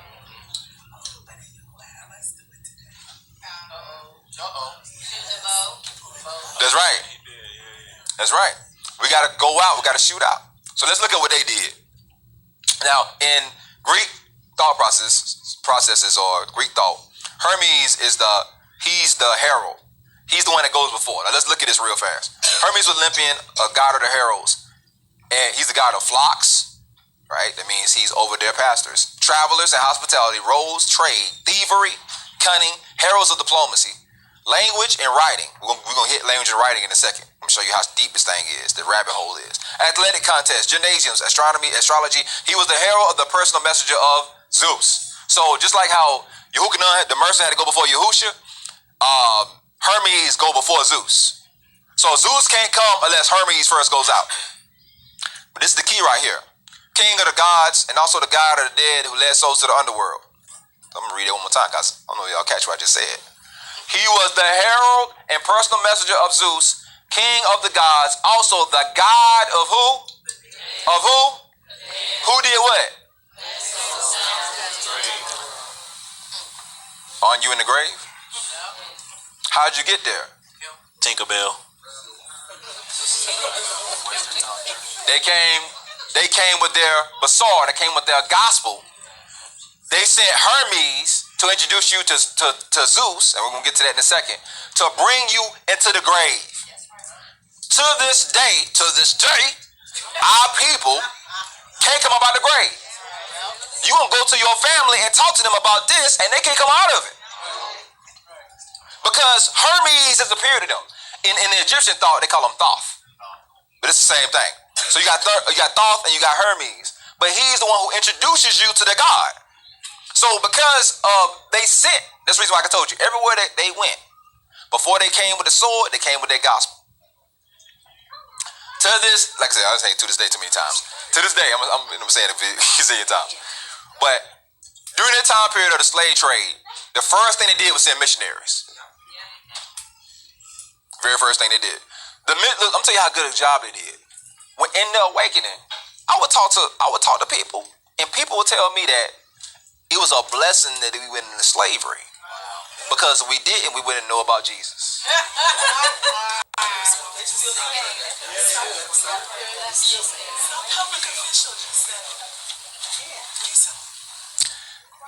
Do you realize how destroyed your mind got to be? Right. Say it again. But again, who took you there? Hermes. He's not the God of people out the grave. He's the God who brings souls to the grave. So they sent with their messengers, Hermes, their heralds came to you, presented it to you, Zeus, presented you, Zeus, right? And brought you to the grave. Now let's look at this. Who knows who this person is? Might know who this person is?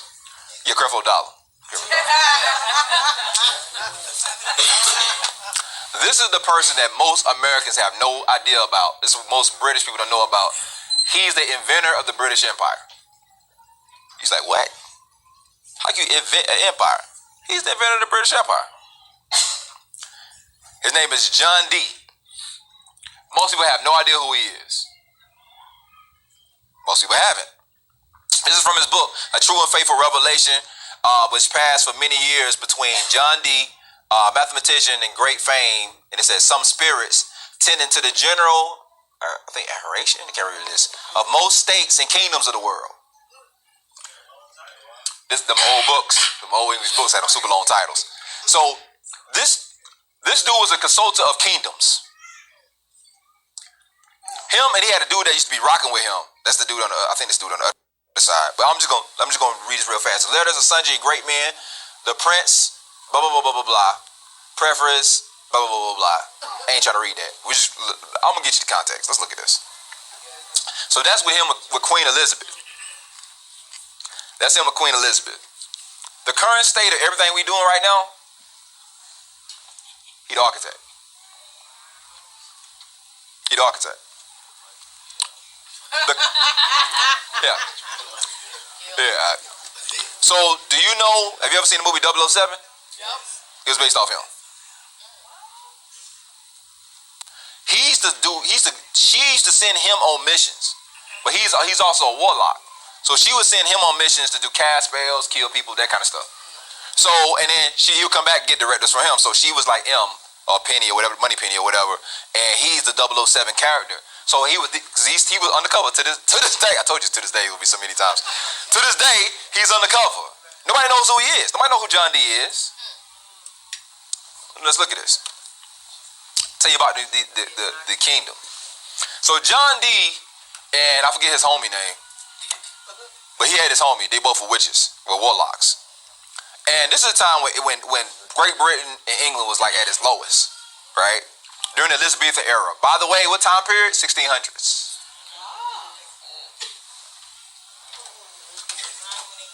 1600s. So, during the 1600s, him and his homie was looking at the English language. And what they found out was that the English language was missing all kind of words, had all kind of holes in it. It wasn't making any sense. This is the reason why I told you I could barely read this. Like when you go back and look at them old English books, sometimes S is like 2 D's. It's weird. Like you have to, I had to, before I could read those books, I had to study the people who could read them. And I said, oh, this is what this is. This is what this is, because the English language is all jacked up. So they studied it, and what he found out was he read the book of Enoch. And what he did was he had this mindset that, and I'm telling you how people establish kingdoms. And it starts with the Malachim. Listen, it starts with Malachim. So he was like, Enoch had the ability to speak with spirits to angels. So him and his buddy spent all their time researching how to contact angels. They would remember that these are warlocks. So they would do seances, they would do all these different things. He claimed that he got this language transmitted down to him. And he called it the Enochian language. So when he would do these things, he said that angels would appear, almost like Aleister Crowley. So everybody know who Aleister Crowley is? Okay. Like Aleister Crowley had the same, he called it the Babylon working, when that demon appeared to him and gave him the transmission to write that book. So that's what John Dee did. But he called it the Enochian invocation. The book of Grimoire, whatever, with all the names of angels in it. You can thank him for that. So him and his buddy spent all their time communion with spirits, with they call to be angels, and they call it the Enochian invocation. So this is the reason. So, and after they had the Enochian invocation, they took what they learned from fallen angels, and they put it into the English language.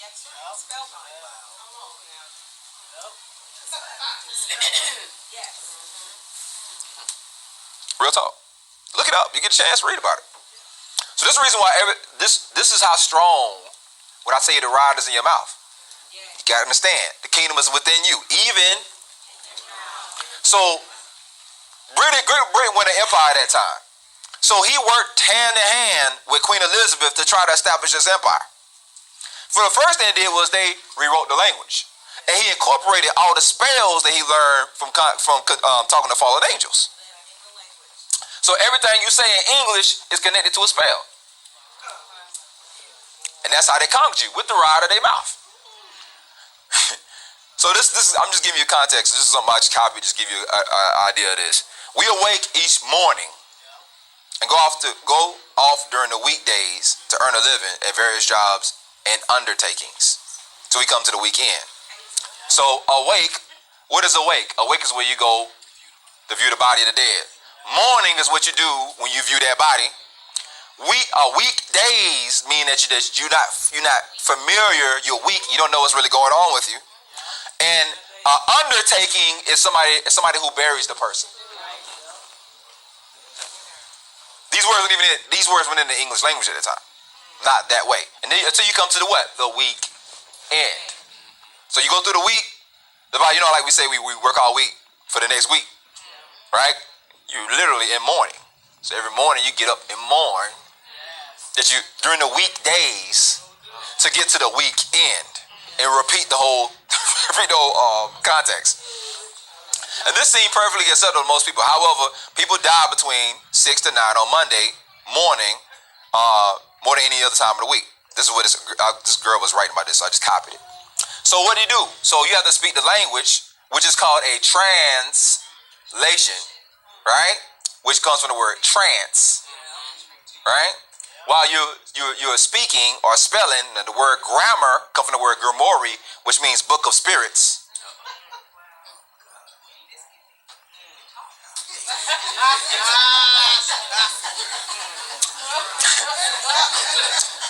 Right? Because so again, let me read this. So you get the context. So even when you go to somebody, you say hello, which in reverse is oh hell. Even when you speak to people. So we can go on and on and on and on and on and on and on. So these things came from John Dee. So John Dee and his buddy basically helped tinkered with the English language, and they put these things in the language. So even when you're speaking to somebody, you're speaking spells. Call it spelling. Right? And translations. A trance in Latin.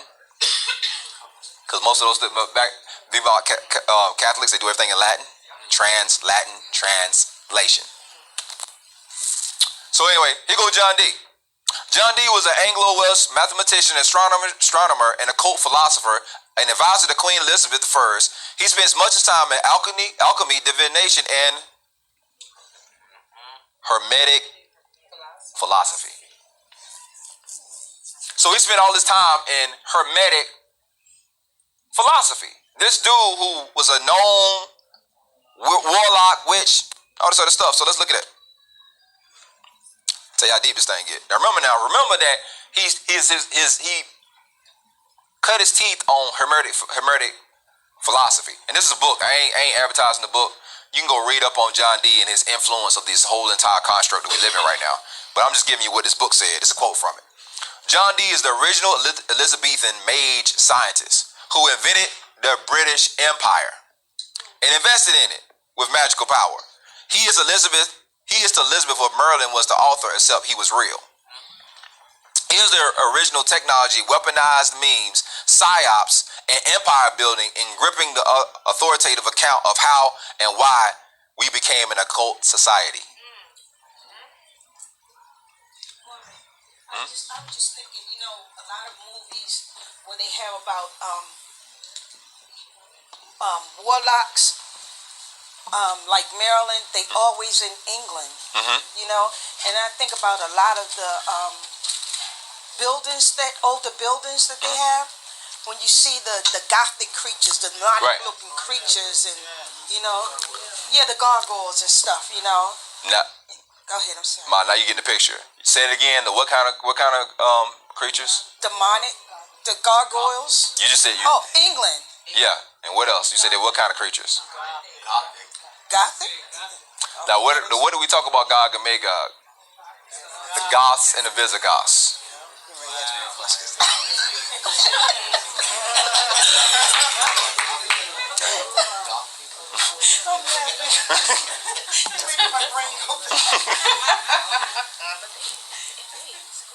Years ago, I'm learning about the whole 70 AD thing, that struck a chord with me and everything. And I was like, so that's how the Catholics got all of our writings, because they conquered us. Mm-hmm. But a few years back, I was watching a documentary about how the monarchy in England was stolen. Mm-hmm. Actually by other people. The real people that are the descendants that should be in that space are in Australia somewhere, living in obscurity. But the same people that control everything else all over the world, that's where Queen Elizabeth and all them are actually descendants. They went through the whole process and showed how they stole the kingdom back in about the 1600s, how they actually stole it. They put one female in an asylum and another one they killed off and everything, and they took the monarchy away from the actual descendants and put these people. They said that's why if you look at Elizabeth's real last name is a Germanic name and everything. So the whole kingdom was stolen by these people. Mm-hmm. So turn the mic on, Mom. They were worried about that coming out during World War I, that the British people would not support the monarchy in the war because they were afraid the British people would find out that they were not really the bloodline heirs to that throne. That's right. So that's why they don't use last names? Right. It's the man in the iron mask. They've been doing this. This is something that's existed since the time of our ancestors. All right, so let's look at the man in the iron mask. Now, when slaves got out of line, what did they do? Put them in the iron mask. They put them in the iron mask. So when you go back and look at Europe, like I say, what happened was because that's the thing they ain't gonna tell you in the documentary, because it was our people that ruled that country. Yep. Right. So, right, they ain't gonna say nothing about that. But if you go and look, like they got this place. I had a video of it a long time ago. It's a place where they got what they call the freezing bishops. It's not spelled freezing like I'm saying. They spell it different. But it's the royal crest of everybody that's in Europe, right? And it's on like this wall. Every last one of them got black people on it. Every last one of them. So the context is, yeah, they did. They stole that. And I got some images. I could, if I was doing a teaching about that, I would show y'all. Because I got images of actually the real, like, paintings from the real Moors. They call them blacker Moors. Right? Because other places they just call them Moors, but in Europe they call them blacker Moors. They rule that place. This is the reason why Harry and whatever her name is, one of the reasons why they left is because they had a dinner. And when they had a dinner, one of the other royals came to the dinner mocking her with what they call a blackamoor brooch. Which is, and they got all kind of stuff like that over there. All like heraldry and images of the real rulers, which were they were the blackamoors. That's the reason why do you think you got Jews or people that come over from that land, they call themselves black? Do you really think that they call that? Now, if black is a byword, why would white people call themselves black? Why you like the word nigger, Schwarzenegger? That means black Negro. Swartz, go back to swart, which means black. Negger means Negro. And if you go and look up the original crest of Schwarzenegger, it's got black people on it. So this the context, like I say. But they went around. This is one thing I used to wonder. I was like, man, it seemed like they didn't just conquer with the sword. They had to cast some kind of spell. Because the whole world just went to sleep. You go read old books to tell you all this stuff. If you read books from the 18th century back, they will tell you the truth about a lot of stuff. You read it's like the 19th century, it's like somebody flipped the switch and everything got flipped upside down. So, but I'm telling y'all that to say this, they took it by force. They used witchcraft, they used the sword, they used genocide, they did all this stuff. We ain't doing none of genocide and all this other stuff. But it started with their mouth. The reason why, like, again, we be in the worship and I be like, open your mouth. Open your mouth. You gotta speak it. Not only that you gotta speak it, you gotta go and speak it. Again, I just told you, John D was a master of what? Hermeneutics. Hermeneutics. So again, in Christian thought, right? The way you learn the study of the Bible is called hermeneutics. The same thing that John D practiced. So again, who is Hermes? Hermes is the herald of Zeus. The word theos goes back to the word Zeus. So they come to you with their own word. They send their herald and their witchcraft to bind you with their mouth. Say again? I don't know if it's completely the same, but I know hermeneutics is that specific thing. So we're looking at this, and again, biblical hermeneutics is the study of principles and interpretation of the books of the Bible. It is part of a broader field of hermeneutics, which involves the study of principles of interpretation of all forms of communication, verbal and unverbal. This is what it means is casting spells. That's the reason they came to you with the gospel, which is when you say gospel, really the word translates as God spell. Oh, seriously? Yes. But they throw stuff in your face. It's like Cirque du Soleil, the church of the sun. Mm-hmm.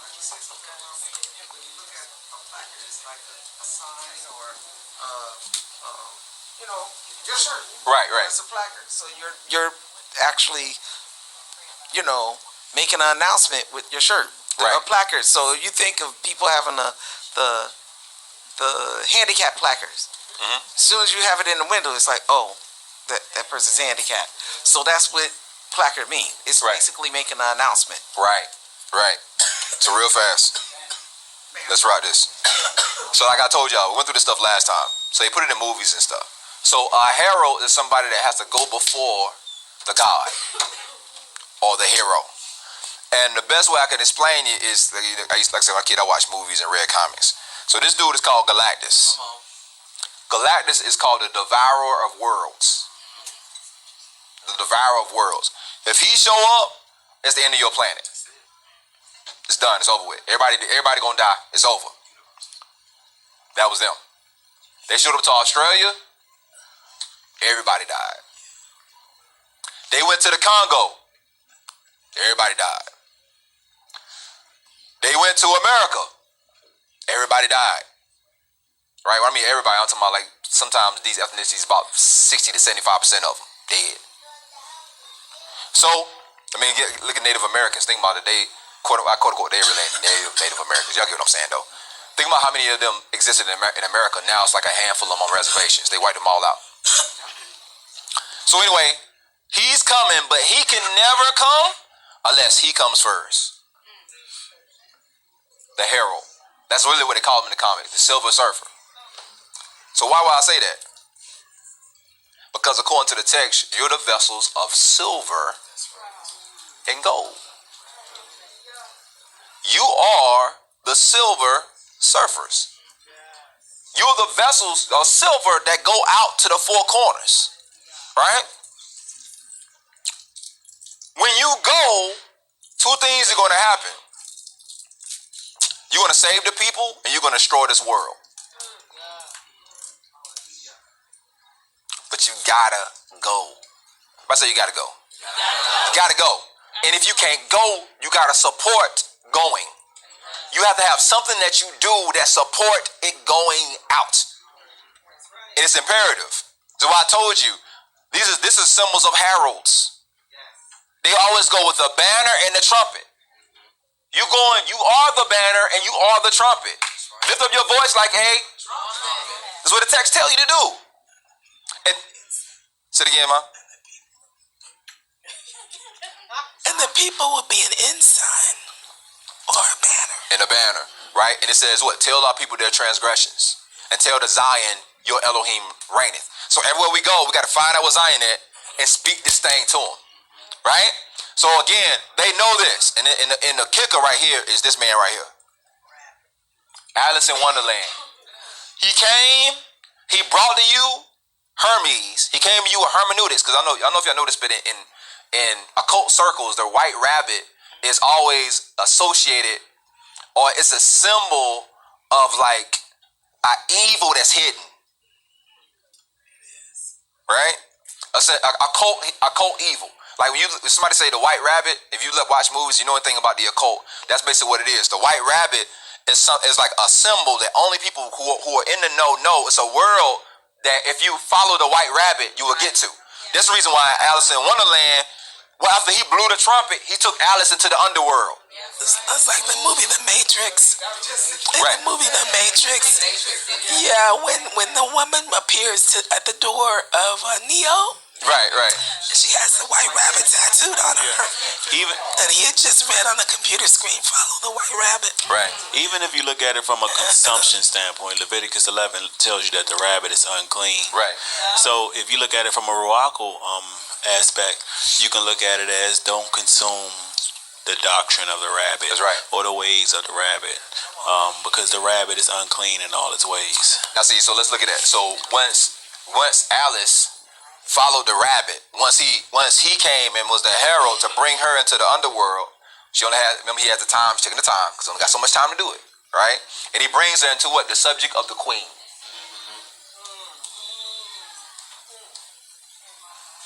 And she goes into an underworld that's a place of magic.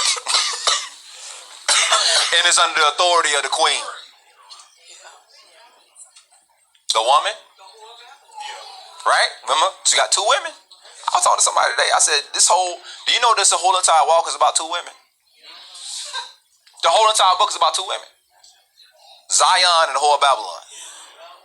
The whole entire book boils down to that. The question is, who are you going to be joined to? Are you going to be joined to the whore? Or are you going to be joined to Zion? Both of them women. Whose child are you? Right. Is that why they use the white rabbit? Instead of celebrating Passover, they use the white rabbit for Easter. Right. Because Easter, you want some deep stuff now, Mom? All right. So Ishtar, which is really Easter, is Semiramis, who is the queen of Babylon. She's the whore of Babylon. Now, how do they worship her? They worship her through fornication.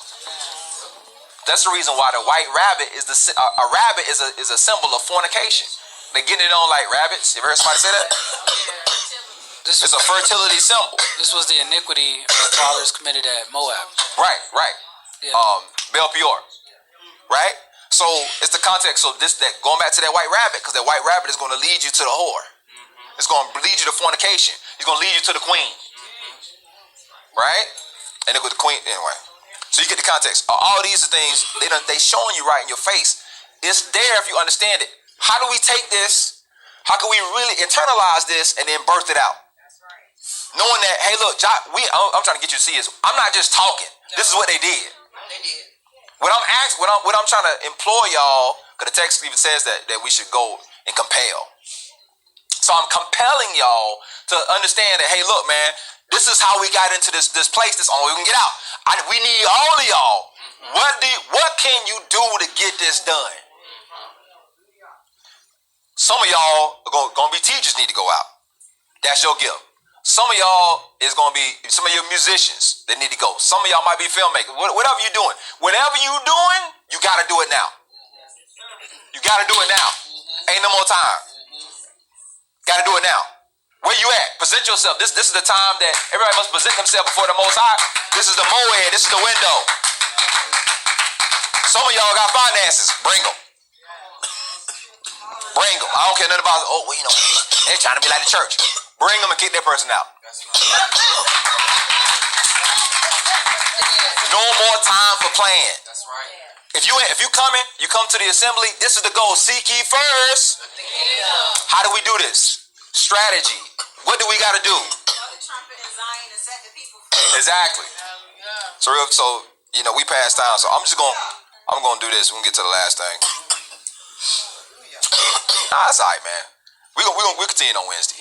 We continue on Wednesday because y'all been here all day. So literally, it's funny because we talking to somebody today that's like, what do y'all do for 8 hours? You talking about that? Oh, we don't be there. Maybe we do be there for 8 hours. It don't seem like it though. But anyway, so I've been meaning to I was gonna get to this today, but we've been behind. So next time we're gonna get into showing you what the Shalakim did, what the first assemblies did, because they had this job then, and they accomplished it. They went out to all the known world at that time. Everywhere that our people were scattered during that time, they went there. We have a greater job to do. They weren't going to the four corners of the earth. They was going to Asia Minor, because Assyria had took them captivity in Asia Minor. But we got to literally go to the four corners of the earth. So again, who is ready? Like, who is ready to work? If you ain't ready to work, we love you. You can come to fellowship. But when you see us moving, don't get mad because we ain't moving with you. Because we got a job to do. People be calling me, they be like, man, Josh, what you doing? Working? Go ahead. In the Christian church, they always had evangelists go all over, go out to different countries and so-called preach the gospel. And it's awakening,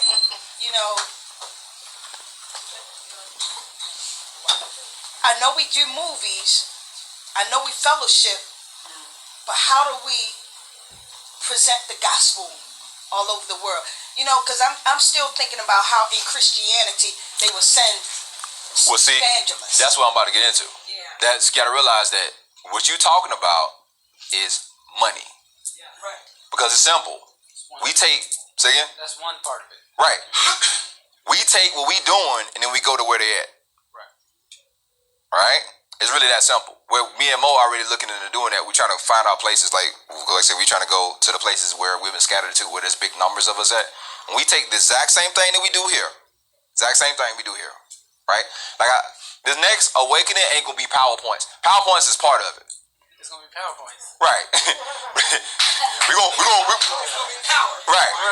Yeah. Right. But so how do you accomplish this? So we talking about masses of people. Right, and I'm telling you, this is the reason why the text says money answereth all things. That's why it says that. So let's say if we're gonna take the warfare worship that we do, and we want to take that to Brazil. So that means that we need to have plane tickets for 9 people. Passports for 9 people. Food for 9 people. We gotta pack up instruments. So that means we gotta pay for 4, 5 extra bags, hotel fare. All this stuff costs money. So, say it again. Cause we're still in their kingdom. Now we have if we take that and we go there, that's the kingdom coming. That's it. If we don't gotta reinvent the wheel. You go, you speak to them, you tell them who we are, we worship, we pray, we lay hands. That's what the Shalakim did. So we doing it right now. The problem is it ain't out there. So, but all those things take money. And Negroes in Awakening don't believe about no money. You start talking like this, they're gonna say, well, you trying to be like the church. They trying to steal. They always ask you for money. And then they're gonna go spend $30, $40 on a movie ticket and go see some foolishness. And then they're gonna say they're about the kingdom. So, real quick. So this is the context, like I say, that is not what the first assemblies did. The first assemblies had lands, they sold them. They had houses, they sold them. They took everything they had, they put it together, they said, now send them people out. They gave them everything they need to go forward. Right? That's the reason why I said they had all things in common. Not only did they take care of the Shalakim to go out, but they took care of the people that's inside of the ministry. Yeah. So what we're trying to do, we already been talking about, is trying to figure out ways to create income. But in order for you to go out, the Most High ain't gonna just snap a finger and you teleport and you be in another country. It can do it. You might. Right? But the context is that's not what happened the first time. We had a person that did that after they did all those things. Exactly. Right, one person we know of they got snatched up, then it dropped off. But we need, if that's the case, we need 9, 10 people to get snatched up and dropped off. So at one spot. So these are the type of things that we're dealing with. This is the reason. This is why I say these things are hard saying, because we come out of the church. Church heard about these things. So we'll see Creflo Dollar, right? We'll see T.D. Jakes. We'll see Joel Osteen, all them fools, Joyce Myers, and they just collect the money and build assemblies, right? And building churches, my bad. Building big old buildings and raping everybody for money. Right, building them mansions. We ain't asking for no mansions. But we asking to build the Most High's mansion. But the problem is, in the awakening, we don't think that way. Our people will spend money on everything else but that. You so ask for that? Now I will say this. One thing I would give shout out to Rebirth is this. And I try not to do that too much because I ain't pitting ministry versus ministry. I don't do that. But I want to give a big shout out to the people that's in this ministry, because people that's in this ministry, they give. Wherever we need help somebody, they show up. Like we need to do the money to do the movie, they showed up. But for that kind of undertaking, that's something that you need every week. To travel to that many places. We got people that we can send out. We got people that multiple people that we send out from different assemblies. But you need, like, that's the problem. So the context is, like what I'm saying, who got hands on deck? Who's willing to be like, man, you know what? I'm gonna tell you, but let me back up. Let me tell you how simple this thing is. On our channel, we have 23,000 subscribers. If 23,000 people gave $20 a month, we could pay for it. We asked them for $5 and they start doing videos against us. We asked them for $5. Somebody came and they said, they asked for $200,000. I said, we asked for $5. We trying to raise $200,000 by asking for $5. That's the kind of stuff we dealing with. So, but those people, I'm telling you, they're not really about their life. They're really not. So, go ahead. What you about to say, Nicole? Well, I believe the work has already been done. The foundation is being set, and it has been for quite some time. We're already reaching the 4 corners of the earth to an extent. Like when you think about him, weighing out, sifting out the weeds from the tares, like all of these things that we're coming up against has to happen, because that's how the front lines will be formed. The armies, those that are ready to go to war and do the work, will be in position to do so, and those that are not won't be. So whenever it is time for us to continue on to move towards the next steps, y'all will provide as he always has been. Oh yeah. You think about where we were as far as where we are now and how that's somewhat of, we catapulted here, that's only Yahushua. Yeah. So when it's time for us to move on and actually put boots on the ground, as you say, y'all will provide and make a... And Salaki, and Khan, beautiful Queen Rochelle, you see how the Most High is making it seem like that we actually get like strategy plans about how we need to execute certain things, families, because judgment must come. Judgment is finna come to all nations. So when you read the book of Zephaniah, families, you'll read chapters 9, 10, 11, 12, 13, 14. Yeah. And it's gonna tell you about what's gonna happen to the other nations. But families, the other nations must repent. But that's why Moray Josh was trying to let you know that there are gonna be certain nations that will see the destruction, families. They will repent. And the Most High gonna grab them, families. But families, there's gonna be one nation out there. They ain't gonna be doing that, man. So families, you need to know the game plan. You know what I'm saying? So we have to study. You must assemble yourself together with the nations, with the other sons and daughters of Zion. You have to do that. That's a command. It's a command. That's why they saying whatever your gift is, do it. So my gift is sharing, showing love. Anybody that's trying to speak this truth right now, I'm going to display that. You know what I'm saying? I ain't no big person, but I'm showing my support. I'm letting people know that I'm in the know. I'm in the know. Let's go. Way and give provision, regardless of what's going on. Everything that's happening is working together for the good of his. Right. And so if we continue to think in that manner and have that mindset, he'll continue to open up the doors and send all of those who want to give. If it's a money thing and it's time for money to be readily at hand, then y'all will have those people give. Right. As he already has. Right. Understand? And those that are scoffers, that are mimicking, mocking, and against it, you can look at that as the scriptures, the weeds from the tares. So y'all, whoever needs to be weeded out will be weeded out. Right. You know what I'm saying? So he'll continue to move us forward, and I believe that, we do need to talk about the things that we need and what we need to do, but at the same time, continue to walk by faith and not by sight. And he will continue to provide in the manner that he has. Right. So, yeah, like I say, all those things, like I said, those things are going to happen. Yeah. But, because what the Most High does, and this is what's been happening with this ministry, whatever that need to be done, it's by a handful of people that carry the load. Yeah. But it shouldn't be that a handful of people have to carry the load. So, it's some ox. I can call their names. It's one ox. I ain't never met him. And he keep this assembly running. I ain't never seen him in person. Every time we need something, he'll drop it.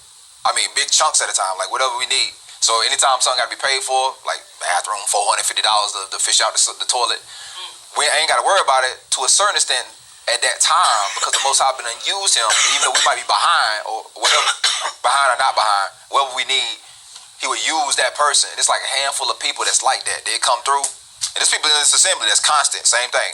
There's people that's constant in giving. But the context is this. And me, you don't even hear me talk about money. I don't even ask y'all. Did I ask for an offering today? No. I didn't even bring out the box. Is the box out here? Yes. I didn't know it was right there. Cause I don't ask for. I don't ask for money. I'm not big on money like that. It's something specific to do. But the context is this.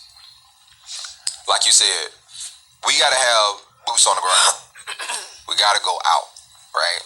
So in order for us to do that, we're gonna need everybody on hand, everybody committed.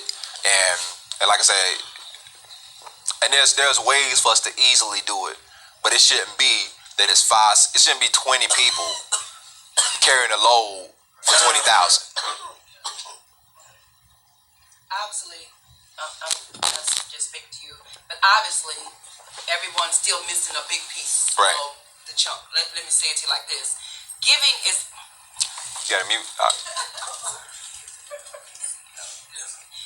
Giving is about, I'm going to repeat it one more time for those that may have missed the first episode. I don't know.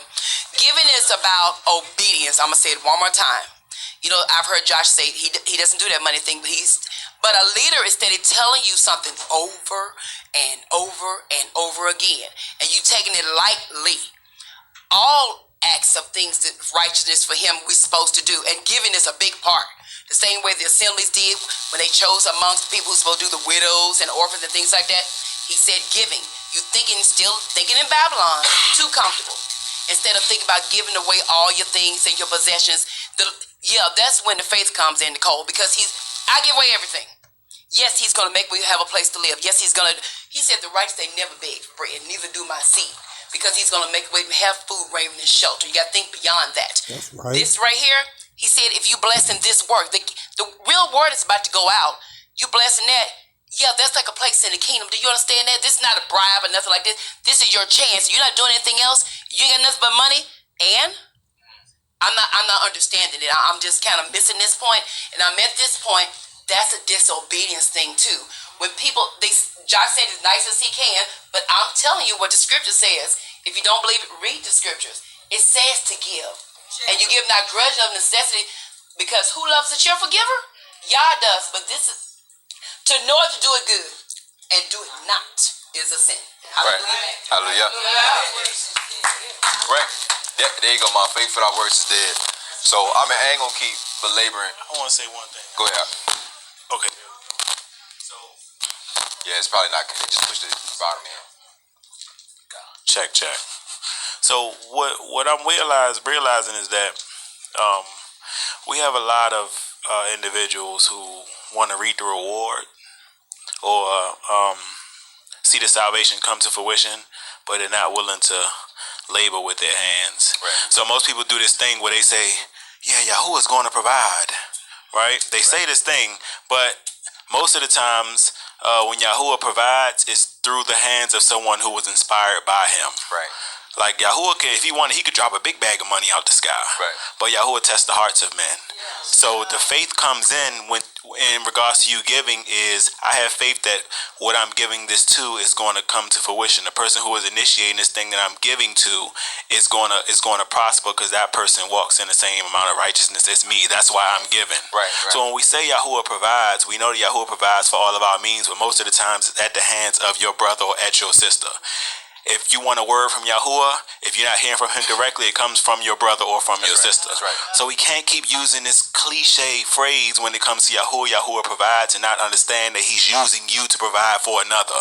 That's right. So when you're saying that we have to give in order to let this word go forth, we can't just have the mindset that Yahuwah is going to drop a big bag of money out of the sky and everybody's just going to go. No, the provision is going to be made by each and every one of you for your brother and for your sister. So we got to stop being cliche when it comes to Yahuwah, and we got to really stand by the things that we say we're going to do if we want the word to go forth.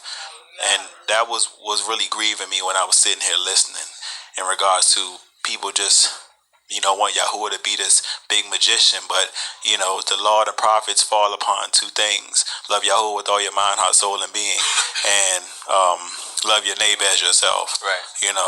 If you want your brother to go out and establish his word, help him by showing him a true act of faith or love. Provide for him going out and doing this thing. Because part of it is what you're doing is you're establishing the thing that you're in.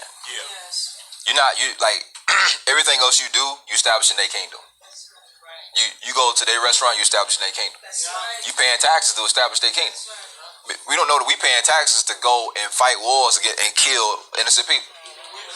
So now we ask for that you will set aside a part to build the kingdom to get you out of captivity. You're like, nah, I'm good. Yeah, it's like the mindset of people saying, I'm waiting on Yahuwah, but Yahuwah is literally waiting on you. That's right. Same thing. Same. It's like seeing somebody. Hey, Shalom, Poop, it's good to see you in the building, bro. Good to see you.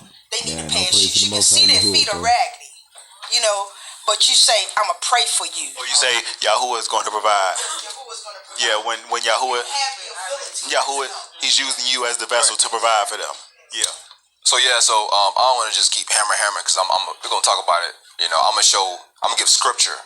Our plan was to do it today, but we so far behind. But I'm going to give scripture and we'll see what the text says about how we're supposed to operate to do this.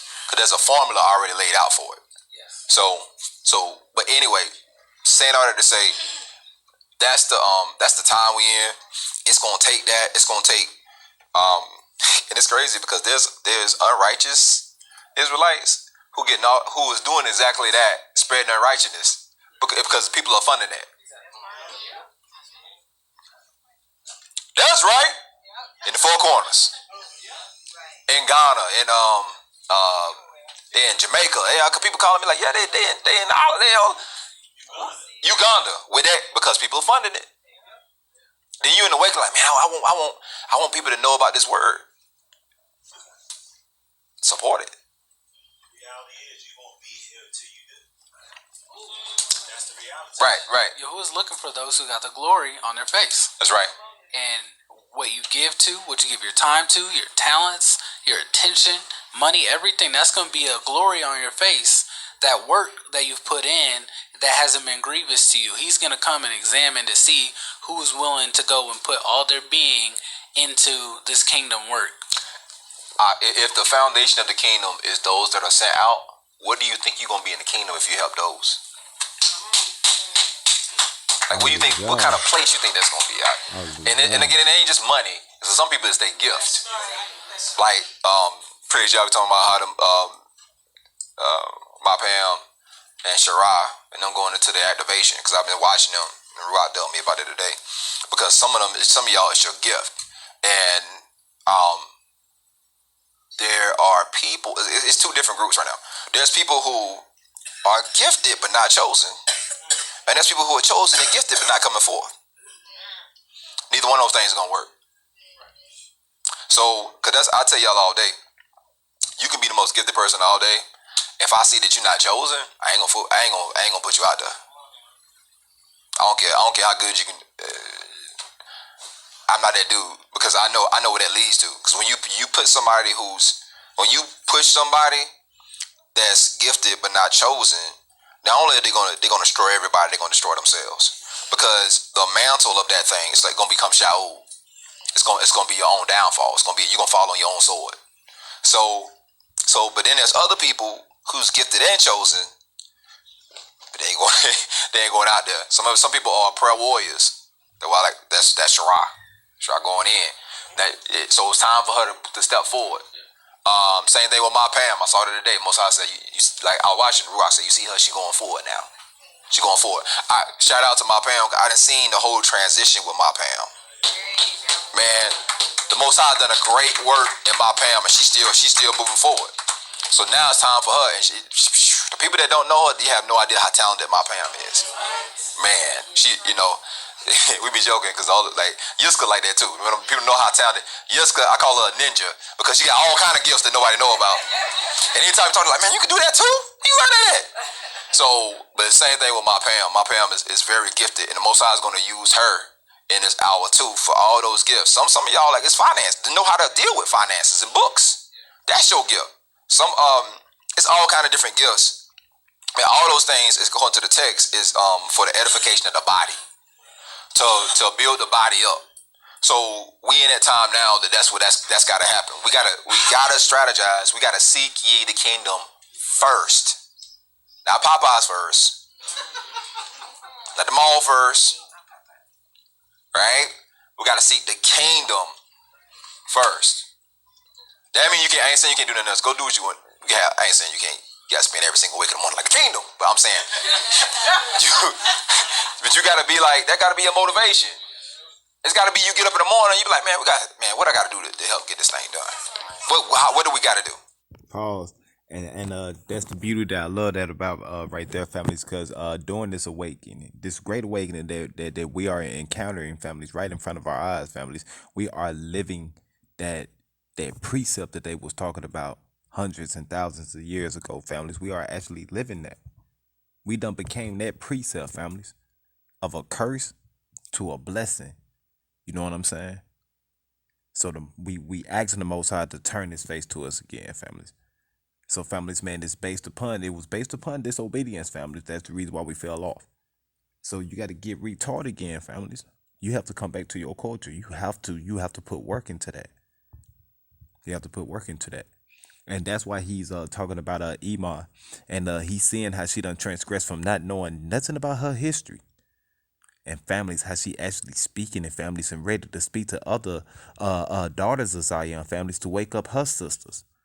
That's powerful, man. That's an elder, families. That's your older sister, man. That's your sister.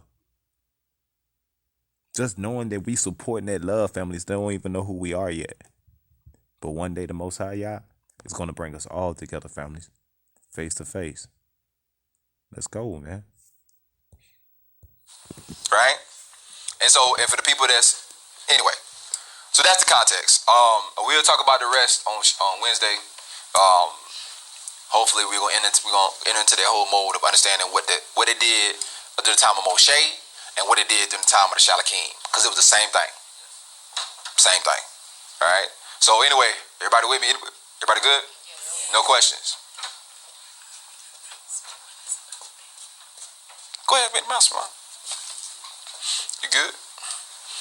I just have a quick announcement about the pantry. We're still trying to stock it. And so right now we're asking for continued canned goods. We have a freezer now. So we're asking for freeze goods. And we also are looking for emergency preparedness items like flashlights, batteries. When you walk out this door, the white shelf that's sitting there, there is 3 or 4 things that have been listed that are what we currently need. Okay, so just keep the pantry in mind. And even, when you go grocery shopping, if you just buy a couple of things, you go in the dollar store and you pick up a few toothbrushes, that way we can keep it supplied so that as people use it, we're constantly replenishing it. By the way, that's what it's here for. So if y'all in a situation where you need it, come get it. Come get it. And don't let pride hold you up, nothing like that. That's some nonsense. That's what we're here for. That whole purpose, like Ma said, the text says for us to take care of the people that's in the ministry or that's in this assembly. We ain't worry about people outside the assembly now. We love you, but we worry about the people that come here. You dig? So if you're in this assembly, it's our job to try to help you the best way you can. If we don't know that you need help, we can't help you. I ain't clairvoyant and I can't read minds. So if I can help you, I'm gonna help you. Unless you're doing something crazy like you involved in child trafficking or you some kind of weird pedophile, then I'm not gonna help you.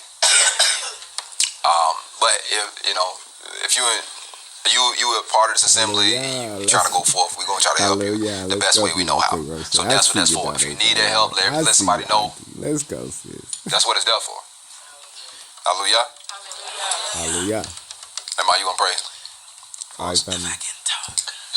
All right, families, now because we is in the West Coast, families, we will pray towards Jerusalem. You will pray towards Jerusalem, and families, you will not pray with your hand closed, but you will pray with your hands facing towards the east and towards the west, families. Spread it towards the Most High Yah, families, with your hands in the air. Face towards the east, face towards the land that you came from. Let's go. This is still small voice, man. That's all it is. Hallelujah. Hallelujah. Praise you, Father. Hallelujah, Father. We lift you up. We thank you for your goodness, Abba. We thank you for your mercy. We thank you, Father, for your word, which is always right on time, Father. Your word which brings light. Your word is a light to our feet, a lamp unto our path. We thank you, Abba, for your mindfulness, that you're so concerned about our understanding and about the direction in which we walk. We thank you because you are a good Father. You are full of long suffering and mercy and compassion towards us. And we praise you. Father, we ask that as we go our separate ways, that we would take what we heard here today, Father, and that we would Selah, we would pause and reflect on it. Father, help us to reprioritize our lives so that your kingdom is the primary focus. Pleasing you, Father, and doing your will. Help us, Father, to come out of self, to stop being self-conscious, self-aware, self-concerned, And Father, that we would focus on pleasing you and being obedient.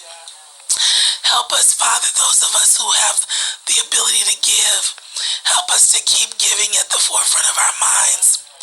Father, for those of us who don't have much to give, show us how we can use our talents and our time to benefit the kingdom, the advancing of the kingdom.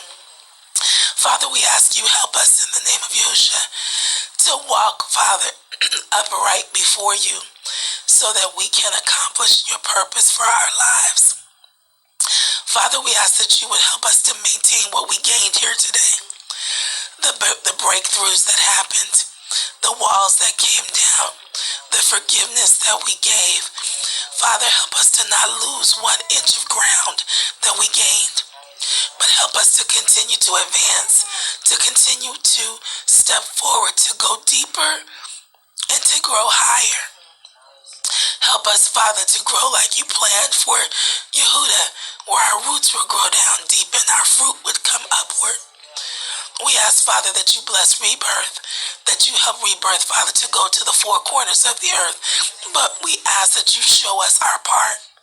Show each one of us our part, how we can help with that, Father, and help us to be obedient and consistent. Help us to think of this place as our home, and we make sure that our home is provided for. We thank you and we praise you, Father, for Maury Josh. We pray that you pour back into him all the virtue that was poured out.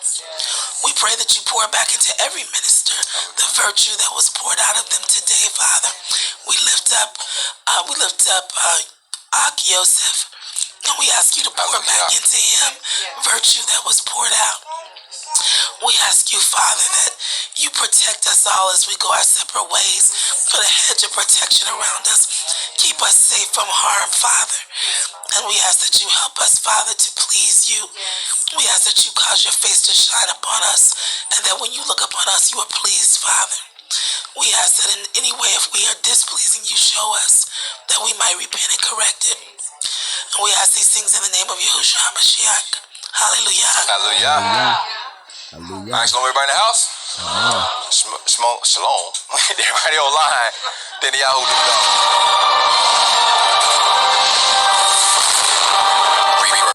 Let's go, families. Now, families, man, they do got a movie that's going to be coming out, families. They did get the funds for the production on that, families. As well, families, you will check out Hebrews to Negroes. Brother Ron Dalton, he as well is coming up with his 3rd installment, families, of a movie that's going to be dropping out pretty soon. I think in the beginning of the year, families. We already know that the beginning of the year, the true new year is the middle of March. Like sometime in the beginning and the middle of March.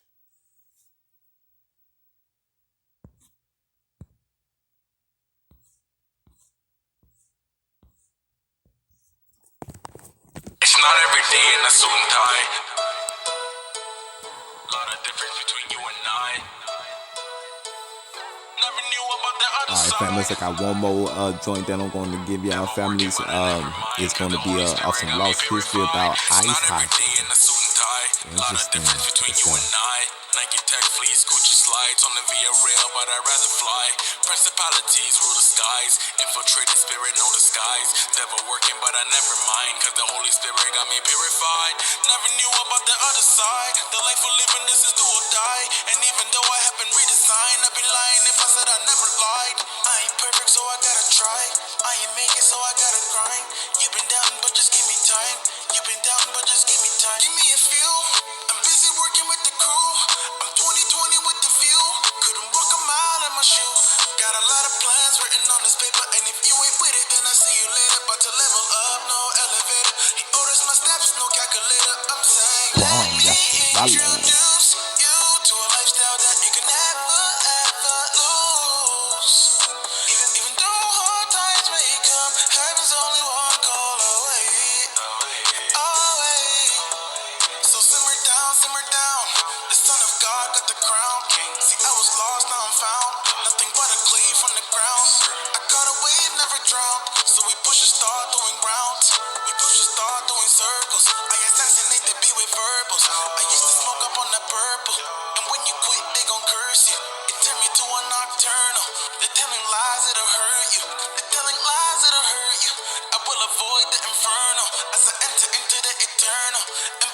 life be the journal. 2020 different time zones. Please don't waste my time, no. The devil trying to creep behind me, but I got a lot of angels round. So there was a time I was heartless. The word of God like the darkness, and sin could never be harmless, though it looks as sweet as chocolate. Let me introduce you to a lifestyle that you can never ever lose. Even though hard times may come, heaven's only one call away. Away. Let me That's what I'm talking about, y'all, man. You know we out here, families. Man, families, man, we try to get that true spiritual meat. Now, families, man, it's time for another video, families. Some wonderful information, man, that I think we probably need to take some heed to. Family, he is Israel. And he's waking up his people as well. Let's go.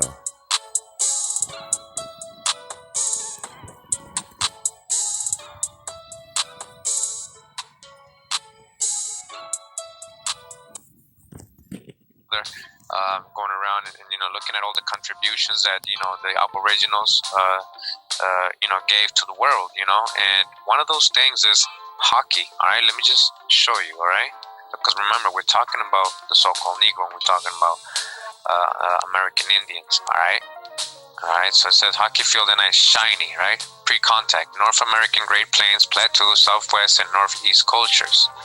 Hockey is a popular sport currently played throughout the world by teams of players who attempt to knock a ball into the opponent's goal by using curved sticks. While modern field hockey, whose players are usually women, is played on a grassy field, ice hockey is played on ice-covered court. Both games are based on American... There we go. Are based on American Indian stickball game called Shiny, alright? Which was played by tribes throughout North America well before Europeans arrived on the continent, alright? Hockey... Oh, man, I know that families, they don't hide nothing, man.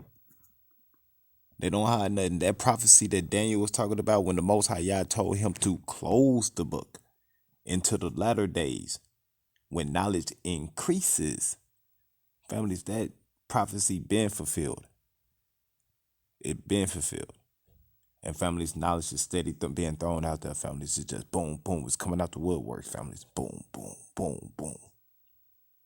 Let's continue. It was created here.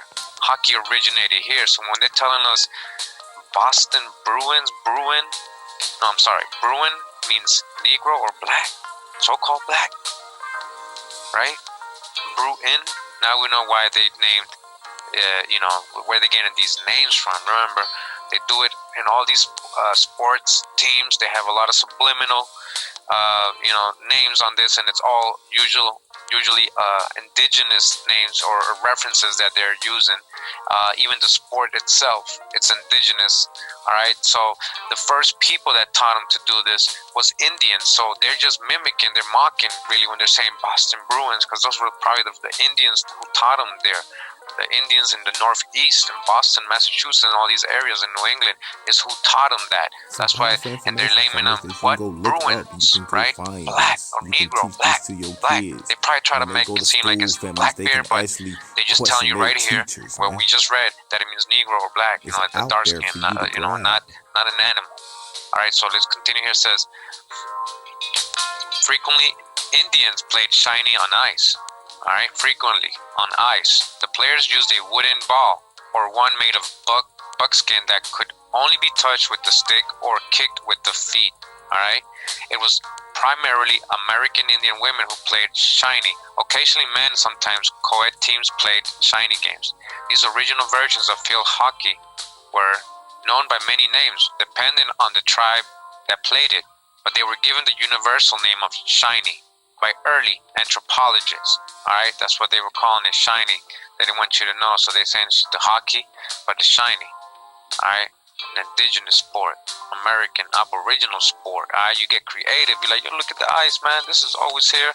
You might slide one day and with something on your feet, and you're like, whoa, that was kind of cool. And then you start, ice skating. You're like, whoa, I can do this. And then you create shoes for it. You invent them, right? And then you have more than one person doing it. And then you guys are having fun. And then you grab a stick and then you start hitting things with the stick, and it becomes fun, right? Yo, that was you. That was your ancestors creating all these sports here. Recreational. That's how you lived. You were just here, you know. When I was telling you, you are very creative. All right. That's what I'm saying. They copy everything that came out of the Americas all over the world. You know. Speaking from those, man, that Second Esdras, the book of Second Esdras, chapter.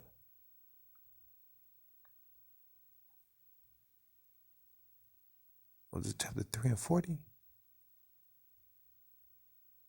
Is either chapter 3 and 40 or chapter 13 and 40. Chapter 13 and 40, and it tells you about them coming to a land where never mankind dwelt, and families, they try to keep the law, statutes, and commandments of Yah over here. It's talking about them families. I think it's the tribe of Reuben. Like I'm saying, we're trendsetters, all right? It says the modern name hockey came from the Jesuit missionaries, all right? They came from Jesuit missionaries who observed Indians living in what is now Canada, playing the game, all right? So the Jesuit missionaries were like having so much fun or entertainment. They were entertained. Remember, picture this. They're like, this is business. They're like, ooh, this can entertain our king and queen. All right? And they were already planning it right there. They were like, So they were so intrigued that you were ice skating. You know, we're talking about Aboriginal, so-called Negroes, right? So the Jesuit missionaries observed the Indians living in what is now Canada playing the game. Hoquet. Now listen to this. Hoquet is the French word for a shepherd's crook and referred to the curved sticks the players used to propel the ball down the field. Hoquet. Although evidence exists that the Greeks and the Egyptians also played stickball games, historians have been unable to find a link between those games and the sport as it is played today. No proof that it's the same sport, but if they want to go ahead and try to say Greeks and Egyptians, or where were the original Greeks and Egyptians? Where is ancient Egypt? We're talking about Tamari? Are we talking about here? Little Cairo here? Memphis, the Mississippi, the mounds? We're talking about Ohio all the way up to Wisconsin? What are you talking about? The Grand Canyon? So, you know, don't even try that hijack. Don't even try that. Because at the end, you're saying there's no link. All right? It's not the same. They learned it from us. They brought it over there, and they couldn't even mimic it right. There ain't no ice over there. What, you going to skate? What, you going to do hockey on the sand? Come on. All right? So I just wanted to bring you here. Again, this was the Encyclopedia of American Indian contributions to the world. 15,000 years of inventions and innovations. We're going to get all in this book. And you know, I haven't even touched it with you guys. Nobody game. All right, so we got so much info coming. Waking up all right? his families. All right, so real quick, because you're saying, yo, Queen Mail, man, you know, stop making up things. All right, so now we know that Bruins means, you know, colored or Negro or black, right? And we saw that hockey was invented by Aboriginals, American Indians. We already know who the American Indians are. Now I'm going to show you who officially invented hockey or played it first, all right? And it's you're going to see, all right? So we're at the YouTube channel CLB TV. Respect for bringing this information to us. Go like and subscribe, you know, to this channel. Well, you know, this video was really eye-opening for me because it linked basically what I'm about to show you, all right? So let's just hear this elder out, all right? And look at this information. So, you know. Getting to the root of black inventions, you know, people talk about Black History and Black History Month and all that, and that's all well and fine. But I think that to get to the root of black inventions, one has to determine what white people love the most. Currently, there are two things young white boys historically like very much, especially after World War II. This has been ongoing over the decades. That's rock and roll and the game of hockey. This story began in Nova Scotia by way of New York and the Underground Railroad especially. But during slavery, you know, a lot of people don't know this. That's when the game of hockey was invented, and it started in Canada. All right, so dodge the hijack, right? So that's what they're telling people, right? They're telling people So we just went to the encyclopedia, right? We know hockey was started by the Aboriginals, the American Indians, all right? Maybe this person right here is not really informed about all, not going far back enough, and at his time, and maybe he doesn't know, he is the Indian, all right? Not slave. He's not a slave. He's a descendant of an American Indian, all right? I don't know if he knows that yet at this moment in time. I don't know how old this video is, or if he ever knew, or believed his grandma, or, maybe thought he was just part. I don't know, man. I'm just saying, dodge the hijack. Because he just said it was created during slavery times, but we know it's way older than that. All right. Now he's gonna tell you why they think this is a story they have. So he's pause. Now, families, that's the reason. See, when I showed us yesterday about the top 10 ancient civilizations of all humanity, families, and the reason why they are so powerful and still rise up to the top 10 till this day, families, was based upon conquer and rule. But families, they lasted a minute, and they old civilizations, man. Old, man. telling you it's in Canada, right? I was invented in Canada. We already know that the North American Indians, we just read, the Jesuit priest, right? The Jesuit priest was watching the American Indians play hockey. You see what Moray Josh was talking about? They were sending over priest missionaries, just like hockey. So where you think now so did these ex-slaves, so-called ex-slaves, go up to Canada and then watch the Indians play, and then they mastered it? It's the same people, all right? Dodge the hijacks. But let's just continue with this info so you can see. When I was in high school, I marveled at stories about one lone hockey player that I would hear about every now and then, or an NHL, playing for an NHL or minor league team. White boys in South Buffalo, they were rest assured that hockey was their sport. They were confident that hockey was their game. Now, little did I or they know that in the beginning, way before the NHL, hockey was blacker than basketball. So a lot of people don't realize it. I wrote some things down about that because I think there are a lot of things that need to be revealed that have been deliberately hidden from us. All right, so hockey was blacker than basketball. Did you know that? Did you know there was a bunch of hockey teams, the first teams that existed? This is before even the NHL and all that started. They had leagues, they had like these teams, right? And it was all Aboriginals, right? These are American Indians you're looking at in this picture. These are not African slaves or ex-slaves or anything like that. That's the false history they taught us. So that's just the narrative that's being pushed here. Maybe not on purpose, but that's what they have to go with, right? Because that's what it's in they teach us in schools, right? But we know, we're learning now. We've been known the last, 3, 4, 5 years now. We've been gathering all this info. A lot of brothers and even your family members and a lot of people out there that's already grow up in tribes and stuff. Everything's coming together. It's very clear who the American Indian was, all right? So let's dodge the hijack again. We talk about one black hockey player or whatever, or even back in those days, an all-black hockey team. How about a black hockey league, or leagues, plural? That's what was going on.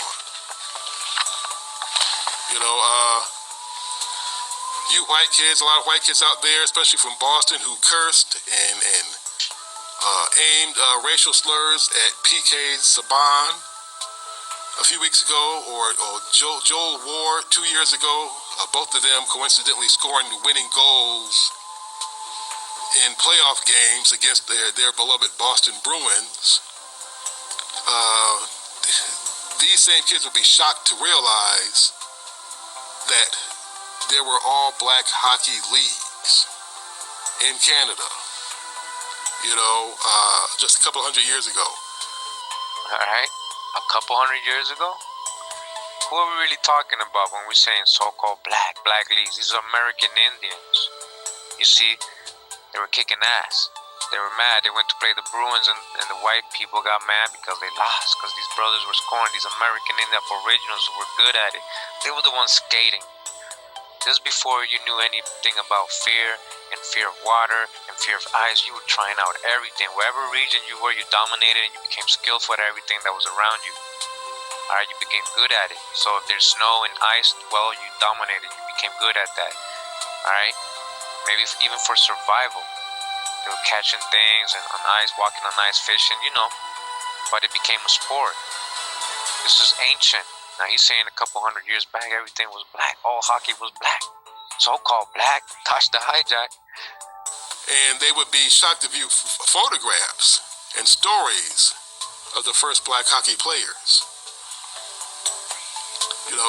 By the time of the 1890s, of course, this is hockey as you know it started. Because that's when the bourgeois, Lord Stanley type people took over hockey. But before then, I would say the year 1815. The year 1815, you heard me right, around the month of October, that's the first recorded history of hockey being played in Canada. This was in Halifax, Nova Scotia. According to George and Daryl Fosties, they wrote a book called Black Ice. I guess they also put together an ESPN special on it. Hockey and black hockey and black history, they both parallel each other around that time. There is no history of hockey by whites or blacks before 1815.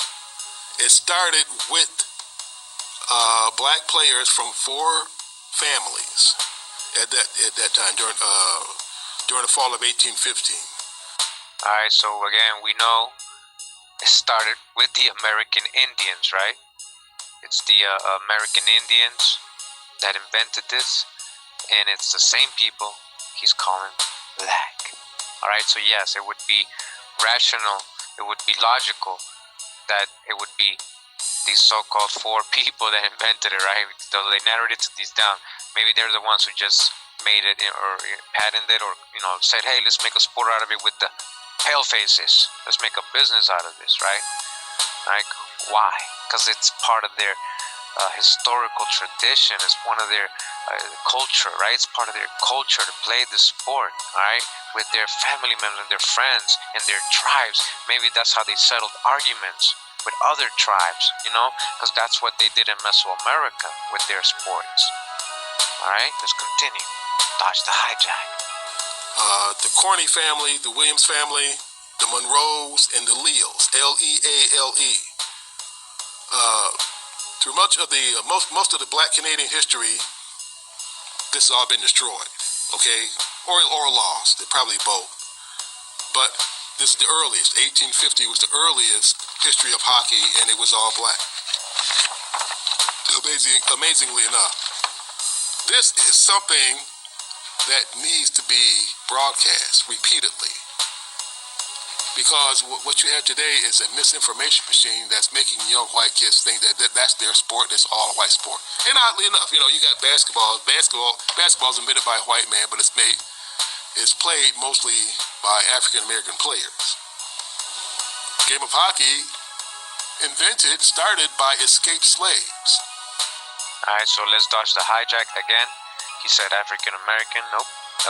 Americans. American Indians, American Aboriginals played the game of basketball more. We know where the ball.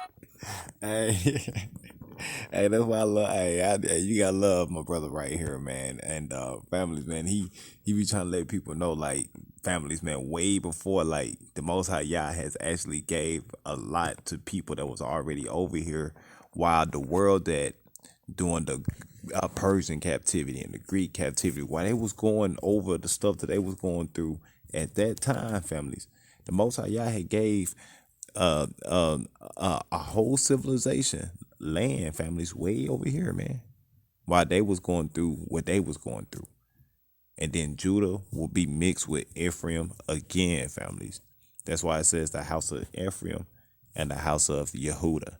Man, it's powerful, families. But he trying to let some people know that if you believe, if you have it in your spirit that for some reason this land was part of you, which it was, you know what I'm saying? But there were some that was actually really was over here, and there was some that was brought over here.